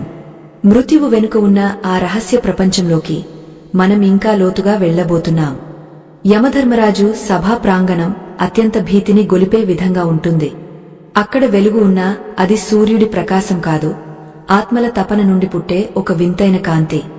ధర్మరాజు సింహాసనం మీద ఆసీనుడై ఉండగా ఆయన కళ్లలో నిశితమైన ధర్మ దృష్టి కనిపిస్తుంది. ఆయన పక్కనే చిత్రగుప్తుడు తన మహాగ్రంథమైన అగ్రసంధానిని తెరిచి ఉంచుతాడు. ఆ గ్రంథంలో ప్రతి జీవి యొక్క పుట్టుక నుండి మరణం వరకు చేసిన ప్రతి ఆలోచన, ప్రతిక్రియ నిక్షిప్తమై ఉంటుంది. ఆ జీవుడు భూలోకంలో ఉన్నప్పుడు తన తప్పులు ఎవరికీ తెలియవు అని అనుకున్నా, ఇక్కడ మాత్రం అవి అద్దంలో లాగా స్పష్టంగా కనిపిస్తాయి. ఆ జీవుడు భయం వల్ల తల వంచుకుని నిలబడతాడు. చిత్రగుప్తుడు ఒక్కొక్కటిగా ఆ జీవుడి పాపపుణ్యాలను చదవడం ప్రారంభిస్తాడు. చిత్రగుప్తుని వాణి గంభీరంగా, మార్పు లేని రీతిలో సాగపోతుంది. ఓ ధర్మరాజా, ఈ జీవుడు భూమి మీద ఉన్నప్పుడు తన తల్లిదండ్రులను నిర్లక్ష్యం చేశాడు, ఆకలితో ఉన్నవారికి అన్నం పెట్టలేదు, పైగా ఇతరుల ధనాన్ని అపహరించాడు అని చెబుతుంటే ఆ జీవుడి హృదయం ఆగపోయినంత పని అవుతుంది. తాను చేసిన ప్రతి చిన్న అపరాధం కూడా అక్కడ ఒక కొండంత శిక్షగా మారి ఎదురుచూస్తుందని అతడు ఊహించలేదు. శ్రీకృష్ణుడు గరుడునితో ఇలా అంటున్నారు: గరుడా, ఆ సమయంలో ఆ జీవుడు తనను తాను సమర్థించుకోవాలని చూస్తాడు. నేను అలా కావాలని చేయలేదు, పరిస్థితుల ప్రభావం వల్ల చేశాను అని అబద్ధం చెప్పడానికి ప్రయత్నిస్తాడు. కాని యమసభలో అబద్ధాలకు తావులేదు. అప్పుడు ధర్మరాజు సూర్యచంద్రులను, అగ్నివాయువులను, ఆకాశాన్ని, భూమిని మరియు ఆ జీవుడి అంతరాత్మను సాక్ష్యంగా పిలుస్తారు. ఈ ప్రకృతిలోని పంచభూతాలు ఆ జీవుడు చేసిన ప్రతి కర్మకు సాక్ష్యాలుగా నిలుస్తాయి. ఏకాంతంలో చేసిన పాపం కూడా ఆ పరమాత్మకు తెలుసు అనే సత్యం అక్కడ నిరూపించబడుతుంది. ఆ జీవుడు చేసిన పాపాలకు అనుగుణంగా యమధర్మరాజు శిక్షలను విధిస్తారు. ఒకవేళ ఆ జీవుడు తన జీవితంలో ఇతరులను హింసించి ఉంటే అతడిని రౌరవ నరకానికి పంపిస్తారు. అక్కడ భయంకరమైన సర్పాలు ఆ జీవుడిని కాటు వేస్తుంటాయి. ఒకవేళ ఇతరుల ఆస్తిని మోసంతో కాజేసి ఉంటే అతడిని తామిశ్ర నరకంలో పడవేస్తారు. అక్కడ చీకటిలో ఆ జీవుడు భయంకరమైన బాధను అనుభవిస్తాడు. ఈ శిక్షలు కేవలం హింసించడం కోసం కాదు, ఆ జీవుడిలోని మలినాన్ని కడిగివేసి తదుపరి జన్మకు సిద్ధం చేయడం కోసం ప్రకృతి ఏర్పాటు చేసిన ఒక శుద్ధి ప్రక్రియ. గరుడా, విధి రాసిన రాత ఎంత బలమైనదో ఇక్కడ స్పష్టమవుతుంది. ఒక వ్యక్తి తన జీవితంలో పొందే సుఖదుఃఖాలు గత జన్మలో అతడు పొందిన శిక్షల తర్వాత మిగిలిన వాసనలే. యమలోకంలో శిక్ష అనుభవించిన తర్వాత కూడా ఆ జీవుడిలో కొన్ని కర్మ ఫలాలు మిగిలి ఉంటాయి. వాటిని అనుభవించడానికి అతడు మళ్లీ భూమి మీదకు రావాల్సిందే. పుట్టుకకు ముందే వ్రాయబడిన విధి అంటే యమలోకంలో ధర్మరాజు విధించిన తీర్పు ప్రకారమే ఆ జీవుడు ఏ గర్భంలోకి వెళ్లాలో నిర్ణయించబడుతుంది. ఇది ఒక విడదీయలేని గొలుసుకట్టు లాంటి కర్మచక్రం. యమసభలో కేవలం పాపాలను మాత్రమే కాదు, పుణ్యాలను కూడా లెక్కిస్తారు. ఒకవేళ ఆ జీవుడు తన జీవితంలో తెలియక చేసిన తప్పుల కంటే తెలిసి చేసిన పుణ్యకార్యాలు ఎక్కువగా ఉంటే అతడికి కొంతకాలం స్వర్గ సుఖాలను అనుభవించే అవకాశం లభిస్తుంది. కాని స్వర్గమైనా నరకమైనా అవి కేవలం తాత్కాలిక విడిది కేంద్రాలు మాత్రమే. పుణ్యం ఖర్చైపోగానే మళ్లీ భూలోకానికి రావాల్సిందే. నరకయాతన ముగియగానే మళ్లీ జన్మ ఎత్తాల్సిందే. ఈ జనన మరణాల నుండి విముక్తి పొందడమే అసలైన మోక్షం అని శ్రీకృష్ణుడు వివరిస్తున్నారు. గరుత్మంతుడు ఒక సందేహం అడిగాడు. స్వామీ, ఒక జీవుడు యమలోకంలో శిక్ష అనుభవించిన తర్వాత మళ్లీ అదే పాపం ఎందుకు చేస్తాడు? అతడికి ఆ శిక్ష గుర్తుండదా అని ప్రశ్నించాడు. అప్పుడు పరమాత్మ ఇలా చెప్పారు. గరుడా, గర్భంలో ఉన్నప్పుడు మరియు యమలోకంలో ఉన్నప్పుడు జీవుడికి అంతా గుర్తుంటుంది. కాని భూమి మీదకు రాగానే మాయ అనే పరదా కప్పబడుతుంది. ఆ మాయ వల్ల తన కష్టాలకు కారణం తన కర్మలే అని మర్చిపోయి ఇతరులను నిందిస్తాడు. అందుకే జ్ఞానాన్ని పొందినవాడు మాత్రమే ఈ మాయను దాటగలడు. విధి అనేది ఒక అజ్ఞాత శక్తి కాదు, అది మన స్వయంకృతం. మనం వేసిన ముడిని మనమే విప్పుకోవాలి. యమధర్మరాజు తీర్పును మనం మార్చలేము, కాని ఆ తీర్పు మనకు అనుకూలంగా ఉండాలంటే ఈ రోజే, ఈ క్షణమే మనం ధర్మ మార్గంలో పయనించాలి. మరణం తర్వాత పశ్చాత్తాపపడటం కంటే జీవించి ఉన్నప్పుడే సత్య మార్గంలో నడవడం శ్రేయస్కరం. గరుడ పురాణంలోని ఈ భయంకరమైన వర్ణనలు మనిషిని భయపెట్టడానికి కాదు, అతడిని జాగృతం చేయడానికి ఉద్దేశించినవి. ప్రతి శిక్ష వెనుక ఒక గొప్ప సంస్కారం దాగ ఉంటుంది. శ్రీకృష్ణుడు ఇప్పుడు యమలోకంలోని మరో వింతను చూపిస్తున్నారు. అక్కడ కొందరు జీవులు ఎంతో ప్రశాంతంగా ఉన్నారు. వారు భూమి మీద ఉన్నప్పుడు నిరంతరం హరినామ స్మరణ చేసినవారు. వారిని చూసి యమదూతలు కూడా భయపడతారు. యమధర్మరాజు స్వయంగా సింహాసనం దిగి వచ్చి వారికి నమస్కరిస్తారు. ఎందుకంటే భగవద్భక్తుడు యమలోకానికి వెళ్లడు, అతడు నేరుగా వైకుంఠానికి వెళ్తాడు. కాని మాయలో చిక్కుకున్న సామాన్య మానవుడు మాత్రం చిత్రగుప్తుని లెక్కల ప్రకారం ప్రయాణించక తప్పదు. ఆ జీవుడు యమసభలో శిక్షలు విన్న తర్వాత మళ్లీ భూమి మీదకు వెళ్లే సమయం ఆసన్నమవుతుంది. అప్పుడు ఆ జీవుడు చిత్రగుప్తుడిని వేడుకుంటాడు. మహాత్మా, నాకు ఒక్క అవకాశం ఇవ్వండి, ఈసారి నేను ఎలాంటి తప్పులు చేయను అని మొరపెట్టుకుంటాడు. కాని విధి నియమం ప్రకారం అతడు తన కర్మల తీవ్రతను బట్టి ఏ యోనిలో పుట్టాలో అప్పటికే నిర్ణయించబడి ఉంటుంది. కొందరు పశువులుగా, కొందరు పక్షులుగా, కొందరు క్రిమికీటకాలుగా జన్మిస్తారు. అత్యంత పుణ్యం చేసుకున్న వారు మాత్రమే మళ్లీ మానవ జన్మను పొందుతారు.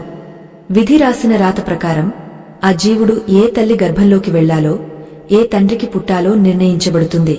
ఆ సమయంలో ఆ జీవుడికి తన భవిష్యత్తు గురించి ఒక చిన్న మెరుపు లాంటి అవగాహన కలుగుతుంది. తాను మళ్లీ భూమి మీద పడే కష్టాలను తలుచుకుని విలపిస్తాడు. కాని కర్మ ఫలితం అనుభవించక తప్పదు. ఈ విధంగా ఒక జన్మ ముగిసి మరొక జన్మకు పునాది పడుతుంది. పుట్టుకకు ముందే వ్రాయబడిన విధి అంటే ఇదే. మనం ఎక్కడ పుడతామో అది మన గత జన్మల తీర్పు. శ్రీకృష్ణ పరమాత్మ వివరణ వింటుంటే సృష్టిలోని న్యాయం ఎంత ఖచ్చితంగా ఉందో అర్థమవుతుంది. ఇక్కడ ఎవరికీ మినహాయింపు ఉండదు.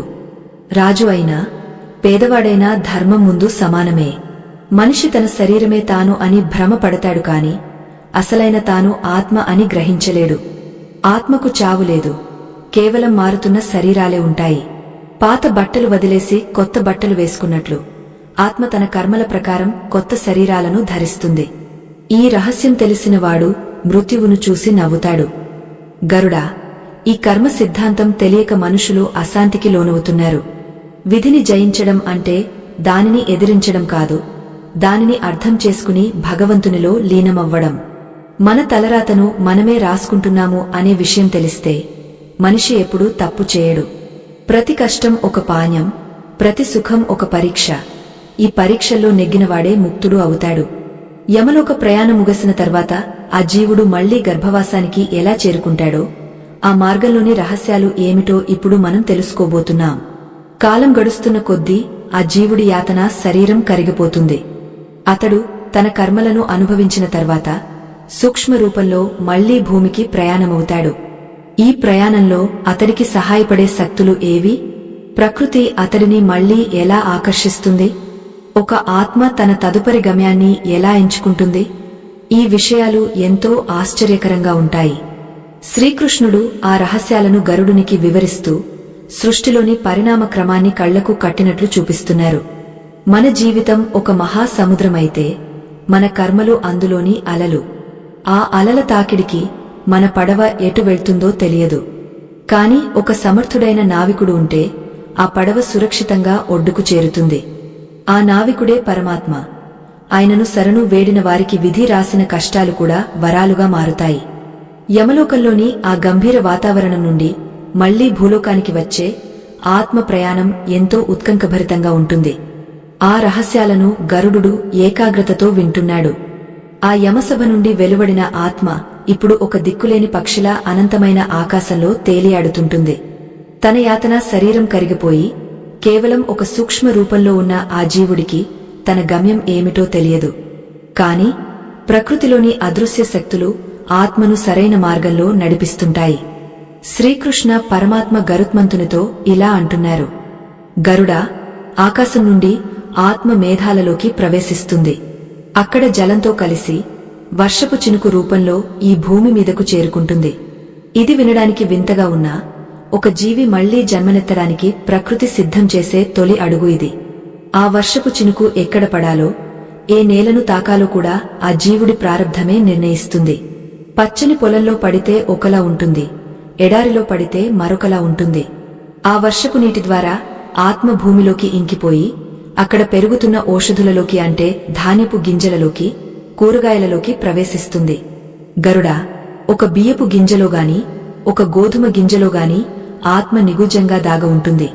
ఏ జీవి ఏ ఆహారాన్ని భుజించాలో, ఏ ఆత్మ ఏ శరీరాన్ని చేరుకోవాలో ఆ విధి రాసిన రాత ముందే సిద్ధంగా ఉంటుంది. దీనినే అన్నాద్భవంతి భూతాని అని అంటారు. ఒక పురుషుడు ఆ ఆహారాన్ని భుజించినప్పుడు ఆహారంలోని సారంతో పాటు ఆత్మ కూడా అతడి శరీరంలోకి ప్రవేశిస్తుంది. అక్కడ ఆ ఆత్మ ఒక శక్తి రూపంలో, రేతస్సు రూపంలో నిక్షిప్తమవుతుంది. ఈ ప్రక్రియలో ఆత్మకు ఎటువంటి జ్ఞానముండదు. అది ఒక నిద్రావస్థలో ఉన్నట్లుగా ఉంటుంది. కాని ఆ పురుషుడు ఎవరై ఉండాలి, అతడి గుణగణాలు ఏమిటి అనేది ఆత్మ యొక్క గత జన్మ కర్మల మీద ఆధారపడి ఉంటుంది. తండ్రి రూపంలో ఉన్న ఆ వ్యక్తి ద్వారా ఆత్మ తన తదుపరి గమ్యమైన మాతృ గర్భంలోకి వెళ్లడానికి సిద్ధమవుతుంది. ఇక్కడ ప్రకృతి ఒక గొప్ప రసాయనిక ప్రక్రియను నిర్వహిస్తుంది. గరుత్మంతుడు ఆశ్చర్యంతో ఇలా అడిగాడు: స్వామి, ఒకే అన్నం చాలామంది తింటారు కదా, మరి ఆ ఆత్మ నిర్దిష్టంగా ఒకరి శరీరంలోకే ఎందుకు వెళ్తుంది అని ప్రశ్నించాడు. అప్పుడు పరమాత్మ మందహాసం చేస్తూ: గరుడా, ఈ సృష్టిలో ప్రతి అణువుకు ఒక చిరునామా ఉంటుంది. ఏ ఆత్మ ఏ తండ్రి వద్దకు వెళ్లాలో, ఏ తండ్రి ద్వారా ఏ తల్లి గర్భంలో పడాలో ఆ లెక్కలు చిత్రగుప్తుడు ఎప్పుడో రాసి ఉంచాడు. వేలమంది ఉన్న చోట కూడా ఆవుదూడ తన తల్లిని ఎలా వెతుక్కుంటూ వెళ్తుందో, అలాగే ఆత్మ కూడా తన కర్మఫలాన్ని అనుభవించడానికి సరైన గర్భాన్ని వెతుక్కుంటూ వెళ్తుంది. ఇది విధి యొక్క అమోఘమైన శక్తి. ఈ విధంగా ఆత్మ మళ్లీ తన పాత బంధాలను వెతుక్కుంటూ లేదా కొత్త బంధాలను ఏర్పరచుకోవడానికి భూమి మీదకు అడుగుపెడుతుంది. గరుడా, పుట్టుకకు ముందే విధి వ్రాయబడుతుంది అంటే అర్థం ఇదే. తండ్రి శరీరంలో ఉన్న ఆత్మ ఒక నిర్ణీత సమయంలో గ్రహగతుల ప్రభావం వల్ల తల్లి గర్భంలోకి చేరుకుంటుంది. ఆ క్షణమే ఆ జీవుడి 10 నెలల కారాగారవాసం మళ్లీ మొదలవుతుంది. ఈ ప్రయాణంలో ఎక్కడా ఆగపోవడం ఉండదు. ఒక చక్రంలాగా ఇది నిరంతరం సాగుతూనే ఉంటుంది. కాలమనే దారానికి కర్మ అనే పూసలు గుచ్చినట్లుగా మనిషి జీవితం సాగపోతుంటుంది. శ్రీకృష్ణుడు ఇప్పుడు గరుడునికి మాతృగర్భంలో ఆత్మ పడే మొదటి అడుగు గురించి వివరిస్తున్నారు. ఆ తల్లి గర్భాశయంలో ఒక చిన్న బిందువు రూపంలో ఆ జీవుడు స్థిరపడతాడు. అక్కడ నుండి ఆ జీవుడి భౌతిక రూపం పెరగడం మొదలవుతుంది. గత జన్మలో ఆ జీవుడు చేసిన పుణ్యం వల్ల మంచి మేధస్సు ఉన్న తల్లిదండ్రులు లభిస్తారు. ఒకవేళ పాప కర్మలు ఎక్కువగా ఉంటే కటిక దారిద్ర్యంలో ఉన్న లేదా సంస్కారం లేని వారి వద్ద జన్మించాల్సి వస్తుంది. అంటే మనం ఇక్కడ ఎవరిని నిందించలేము. మన కష్టాలకు, మన ఎదుగుదలకు మనమే బాధ్యులం. ఆ గర్భంలో ఉన్నప్పుడు ఆ జీవుడికి మెల్లగా చైతన్యం కలుగుతుంది.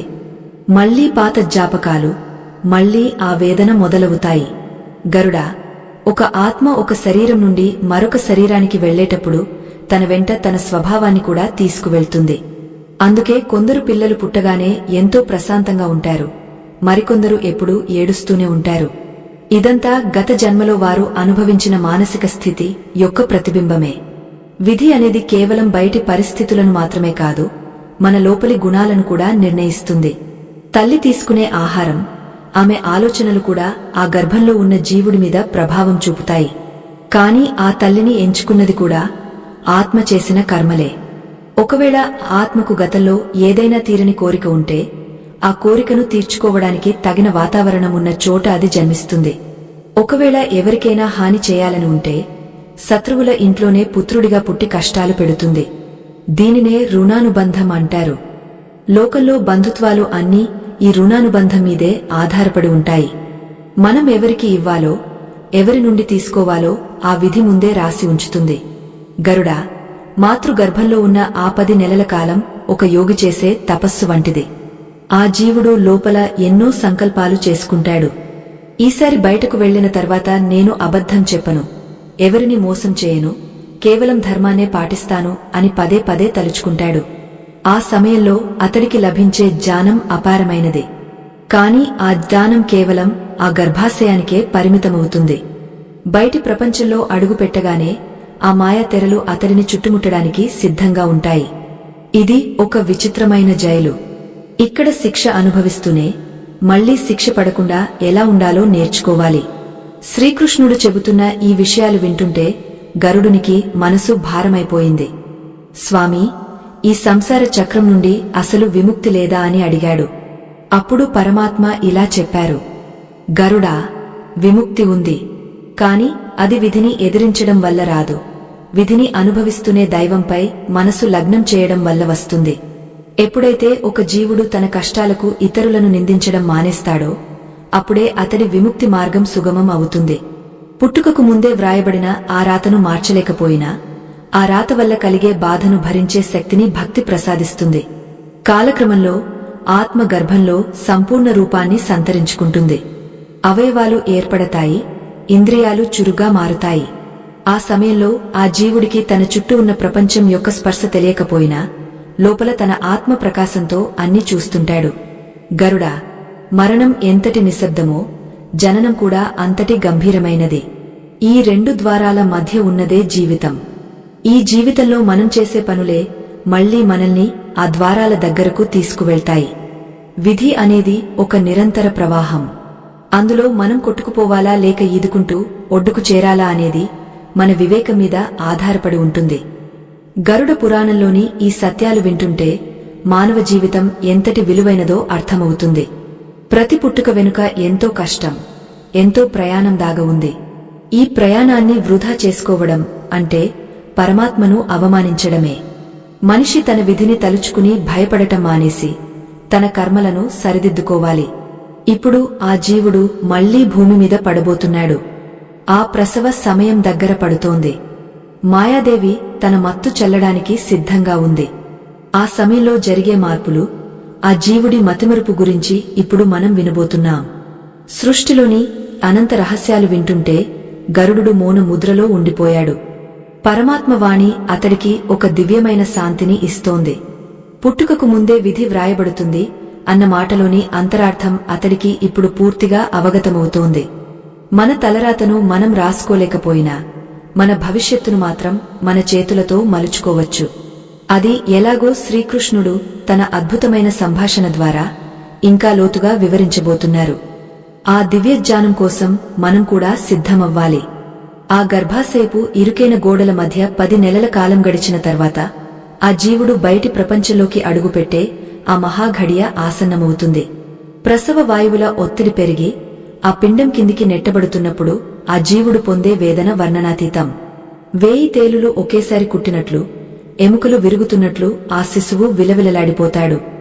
ఆ బాధాకరమైన ప్రయాణంలోనే ఆ జీవుడికి ఉన్న దివ్యజ్ఞానం మెల్లమెల్లగా మసకబారడం ప్రారంభిస్తుంది. బయట ఉన్న మాయా ప్రపంచం తన బాహువులను చాచి ఆత్మను ఆహ్వానిస్తూ ఉంటుంది.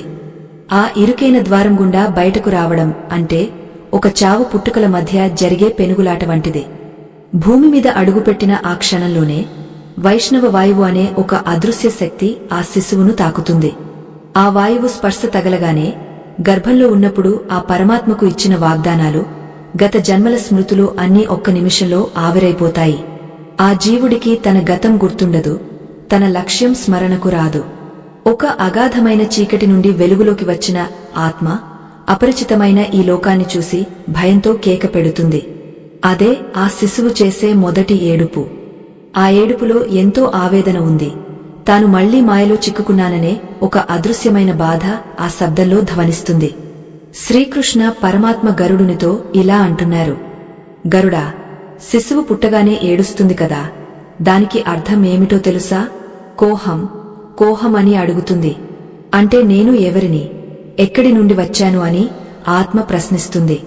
కాని అక్కడ ఉన్న బంధువులు ఆ ఏడుపును చూసి సంతోషంతో పండుగ చేసుకుంటారు. మాయాదేవి తన మత్తు చల్లి ఆ జీవుడిని నిద్రపుచ్చుతుంది. తల్లి ఇచ్చే పాలు, చూపే ప్రేమ ఆ ఆత్మను ఈ లోకానికి అలవాటు చేస్తాయి.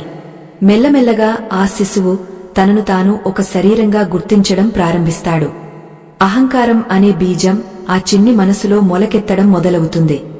శిశువు పెరుగుతున్న కొద్దీ విధి రాసిన రాత ఒక్కొక్కటిగా బయటపడటం ప్రారంభిస్తుంది.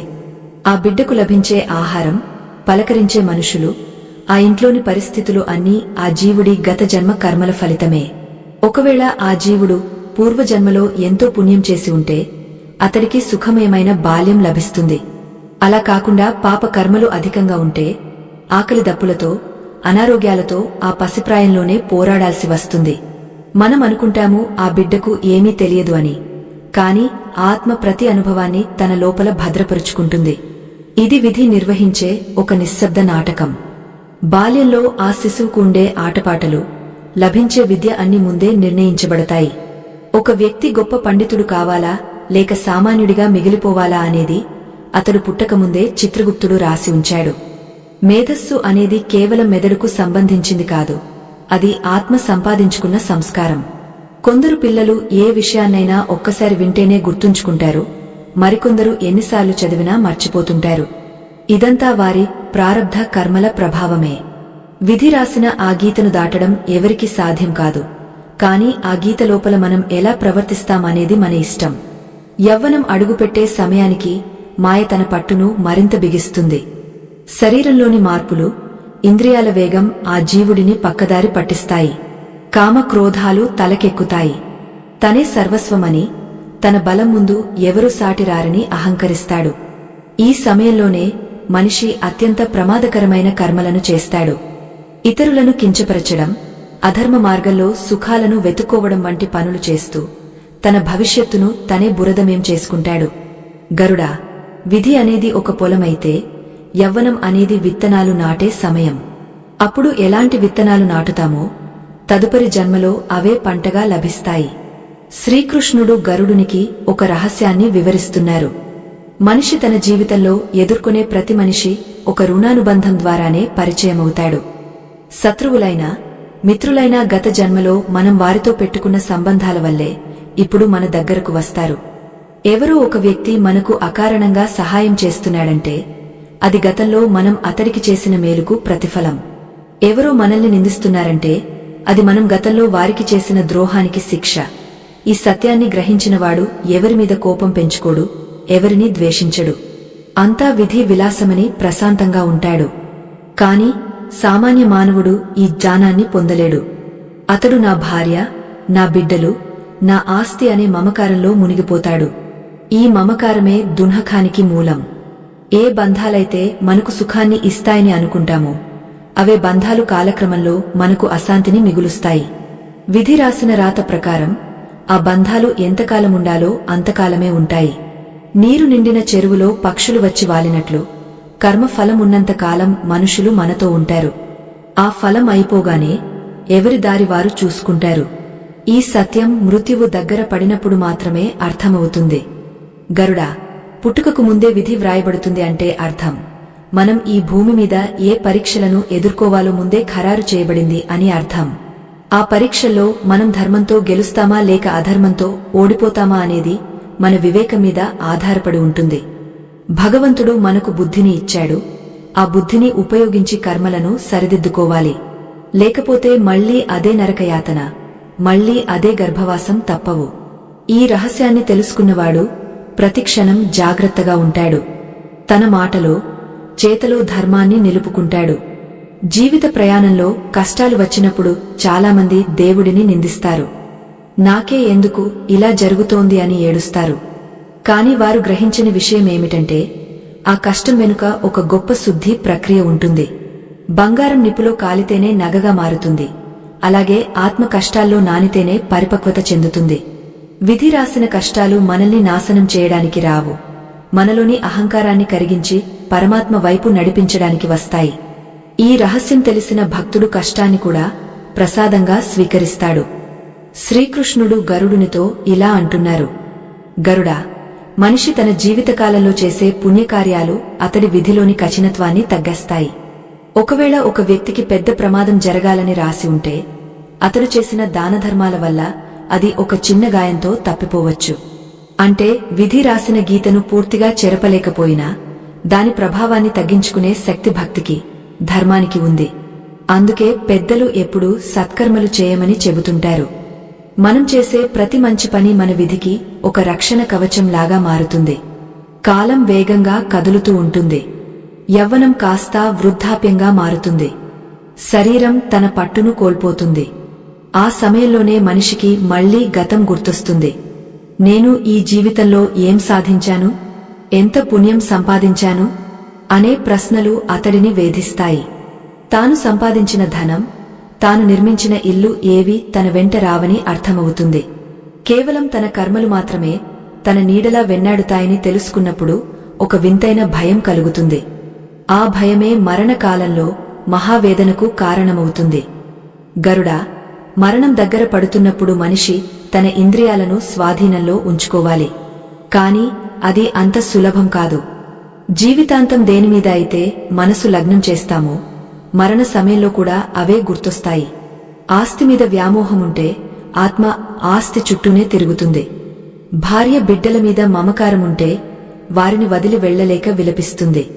అందుకే జీవించి ఉన్నప్పుడే వైరాగ్యాన్ని అలవరుచుకోవాలి. తామరాకు మీద నీటి బొట్టులా సంసారంలో ఉంటూనే పరమాత్మ మీద మనసు ఉంచాలి. ఇదే విధిని జయించే మార్గం. పుట్టుకకు ముందే వ్రాయబడిన విధిని అనుభవిస్తూనే ఆ విధి నుండి ముక్తి పొందే మార్గాన్ని వెతుక్కోవడమే మానవ జన్మ సార్థకత. గరుడ పురాణంలోని ఈ అద్భుతమైన విషయాలు మనల్ని ఆలోచింపజేస్తాయి. మనం ఈ భూమి మీదకు ఎందుకు వచ్చామో, ఏం చేయాలో ఒక స్పష్టమైన అవగాహన కలిగస్తాయి. శ్రీకృష్ణ పరమాత్మ వివరించిన ఈ రహస్యాలు ప్రతి మనిషికి ఒక అమృత వాక్కు వంటివి. ఈ ప్రయాణం ఇప్పుడు తన అంతిమ దశకు చేరుకుంటోంది. ఆఖరి మలుపులో ఏం జరగబోతుందో, మోక్షమంటే ఏమిటో మనం తెలుసుకోవాలి. సృష్టిలోని ఈ అనంత కాలచక్రంలో జననం, మరణం అనేవి కేవలం 2 మజిలీలు మాత్రమే. అసలైన ప్రయాణం ఆత్మకు పరమాత్మకు మధ్య జరుగుతుంది.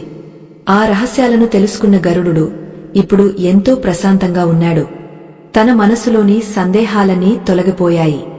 లోక కళ్యాణం కోసం శ్రీకృష్ణుడు అందిస్తున్న ఈ దివ్యజ్ఞానం భవిష్యత్ తరాలకు ఒక మార్గదర్శి అవుతుంది. ఆఖరి సత్యం ఏమిటో, ఈ కథ ఏ విధంగా ముగియబోతుందో వినడానికి సిద్ధమవ్వండి. వృద్ధాప్యం అనే మలుపు వద్ద నిలబడినప్పుడు ఆ జీవుడికి తన శరీరం ఒక భారమైన వస్త్రంలా అనిపిస్తుంది. కళ్ళు మసకబారి లోకంలోని రంగులు వెలవెలబోతుంటాయి. చెవులకు వినిపించే శబ్దాలు దూరం నుండి వస్తున్నట్లు అనిపిస్తాయి. నడక తడబడుతుంది, జ్ఞాపకాలు మసకబారుతాయి. ఈ స్థితిని చూసి గరుడు కలత చెందుతుండగా శ్రీకృష్ణ పరమాత్మ తన గంభీరమైన ప్రసంగాన్ని కొనసాగించారు. గరుడా, మరణం అనేది ఒక క్షణంలో వచ్చేది కాదు, అది ఒక నిరంతర ప్రక్రియ. వృద్ధాప్యం అనేది మృత్యువు మనకు ఇచ్చే ఆఖరి హెచ్చరిక. మనిషి తన జీవితకాలంలో ఏ బంధాల కోసమైతే తాపత్రయపడ్డాడో ఆ బంధాలే ఇప్పుడు అతడిని బంధించి ఉంచుతాయి. కాని విధి రాసిన సమయం దగ్గర పడుతున్న కొద్దీ ఆ బంధాలన్నీ మెల్లమెల్లగా తెగపోవాల్సిందే.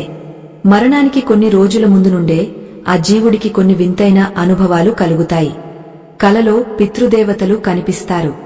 తాను ఎప్పుడో మర్చిపోయిన పాత సంఘటనలు కళ్ల ముందు కదలాడుతుంటాయి. ఆ సమయంలోనే ఆ జీవుడికి తన జీవితం యొక్క విలువ అర్థమవుతుంది. చిత్రగుప్తుడు రాసిన ఆ రహస్య పత్రంలోని ఆఖరి అధ్యాయం అప్పుడే మొదలవుతుంది. మనిషి ఏ రోజు, ఏ క్షణంలో, ఏ కారణం చేత ప్రాణం వదలాలి అనేది అతడు పుట్టకముందే నిర్ణయించబడింది. ఆ నిర్ణీత సమయాన్ని ఎవరూ మార్చలేరు. వైద్యం ప్రాణాన్ని నిలపగలదు అని అనుకోవడం ఒక భ్రమ మాత్రమే. ఆయుష్షు తీరిన తర్వాత ఏ మందు పనిచేయదు, ఏ మంత్రం ఫలితమివ్వదు. ఇది సృష్టిలోని అత్యంత కఠినమైన సత్యం. శ్రీకృష్ణుడు గరుడునితో ఇలా అంటున్నారు: గరుడా, మరణ సమయంలో మనిషికి తన చుట్టూ ఉన్నవారు మాట్లాడే మాటలు వినిపిస్తాయి కాని అతడు స్పందించలేడు. అతడి ప్రాణవాయువు ఒక్కో ఇంద్రియం నుండి ఉపసంహరించుకుంటూ హృదయ స్థానానికి చేరుకుంటుంది.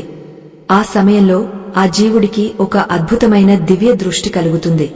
తన జీవితమంతా ఒక నిమిషం పాటు కళ్ల ముందు కదలాడుతుంది.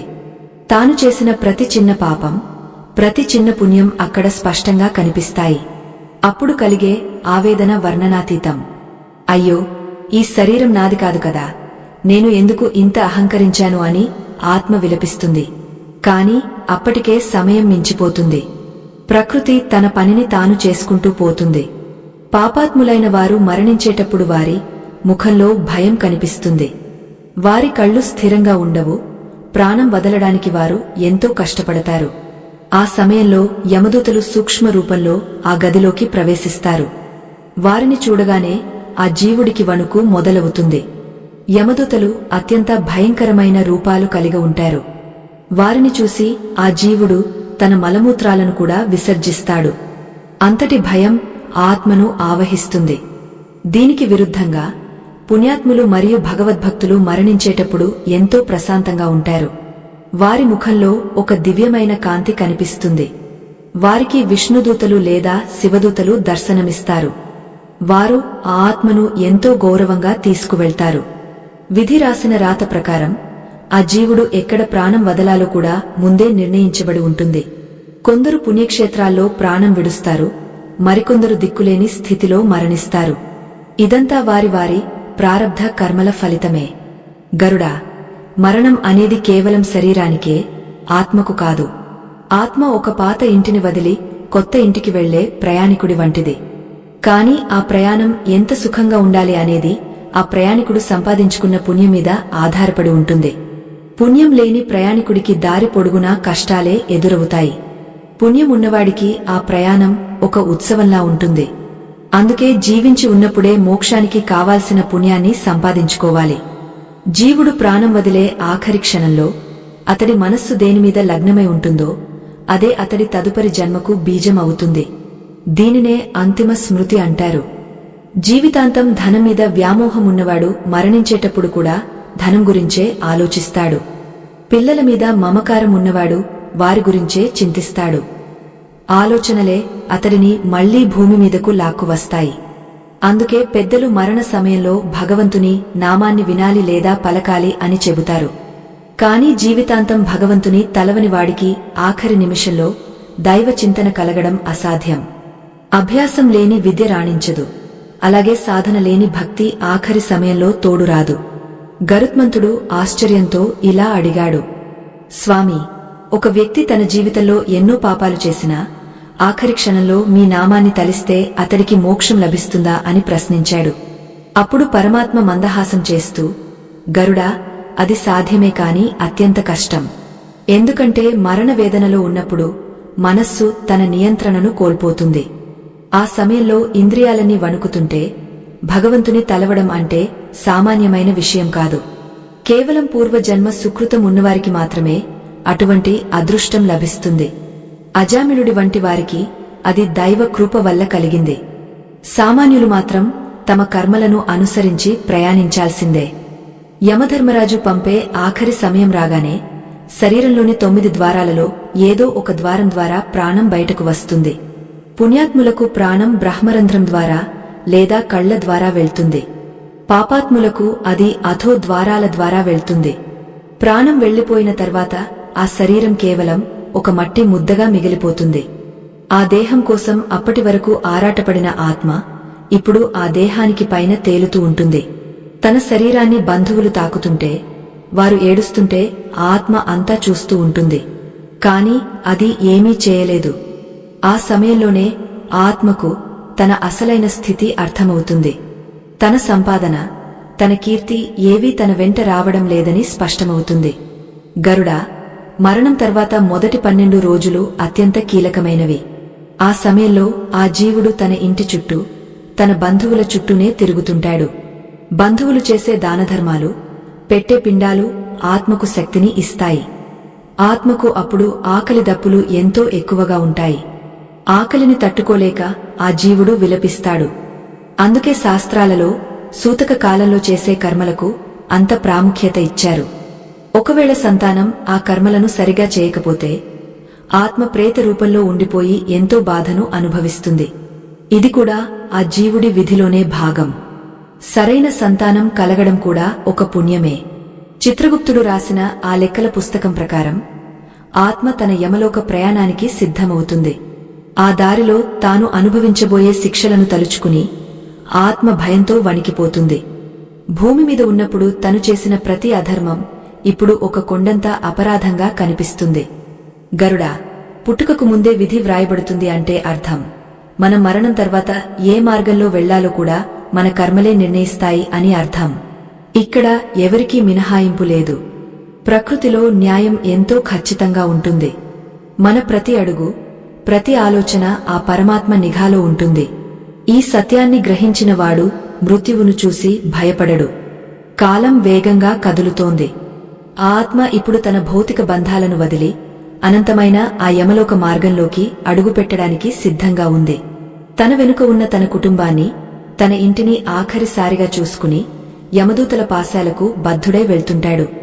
ఆ మార్గంలోని వైతరిణి నది, ఆ భయంకరమైన అడవులు అన్నీ ఆత్మకు స్వాగతం పలుకుతాయి. తన కర్మఫలాన్ని అనుభవించడానికి ఆ జీవుడు సిద్ధమవ్వాలి. ఈ ప్రయాణం ఎక్కడికి చేరుకుంటుంది? ఆత్మకు శాంతి ఎలా లభిస్తుంది? అసలు మోక్షమంటే ఏమిటి? ఈ ప్రశ్నలకు సమాధానమే మన కథ యొక్క ముగింపు. శ్రీకృష్ణ పరమాత్మ వివరణ వింటుంటే గరుడునికి ఈ లోకమీద ఉన్న మోహం పూర్తిగా నశించిపోయింది. జీవితం ఎంతటి అల్పమైనదో, ధర్మం ఎంతటి గొప్పదో అతడికి అర్థమైంది. మనిషి తన జీవితకాలంలో చేసే ఆడంబరాలు మరణం ముందు తలవంచుతాయని తెలిసింది. ప్రతి ఒక్కరూ ఒకరోజు ఆ యమలోక మార్గంలో నడవాల్సిందే. ఆ రోజున మన వెంట వచ్చేది కేవలం మనం చేసిన పుణ్యం మాత్రమే. ఈ సత్యం తెలుసుకున్నవాడు ఈ క్షణం నుండే తన జీవితాన్ని మార్చుకుంటాడు. సృష్టిలోని ఈ మహోన్నత రహస్యం ఇప్పుడు ఒక కీలకమైన మలుపు వద్దకు చేరుకుంది.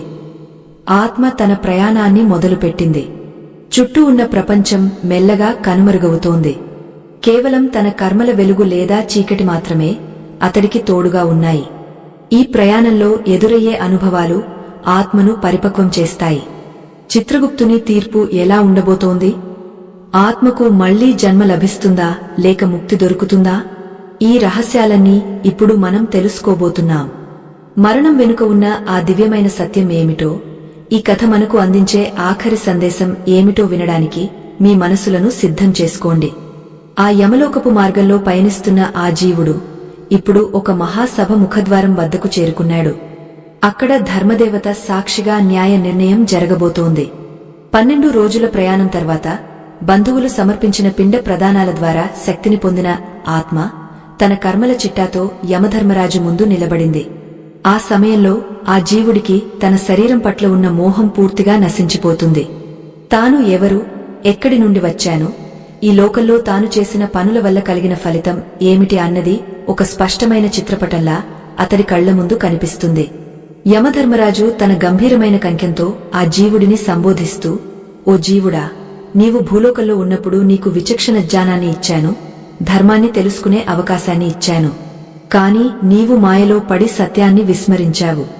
ఇప్పుడు నీ కర్మల ఫలితాన్ని అనుభవించే సమయం ఆసన్నమైంది అని పలుకుతారు. చిత్రగుప్తుడు ఆత్మ చేసిన పుణ్యపాపాలను తూకం వేస్తాడు. ఏ పక్క బరువు ఎక్కువగా ఉంటే ఆ మార్గంలోకి ఆత్మ పంపబడుతుంది. నరకయాతనలు కేవలం శిక్షలు మాత్రమే కావు, అవి ఆత్మను పరిశుద్ధం చేసే అగ్నిగుండాలు. శ్రీకృష్ణ పరమాత్మ గరుత్మంతునితో ఇలా అంటున్నారు, గరుడా, పుట్టుకకు ముందే విధి వ్రాయబడుతుంది అనడంలోని పరమ సత్యం ఇదే. ఒక జీవుడు మరణించిన తర్వాత అతడు చేసిన కర్మల ఆధారంగానే అతడి తదుపరి జన్మ నిర్ణయించబడుతుంది. ఆ నిర్ణయమే మళ్లీ భూమి మీదకు వచ్చినప్పుడు విధిగా మారుతుంది. అంటే మన భవిష్యత్తును మనమే ఇప్పుడు నిర్మించుకుంటున్నాము.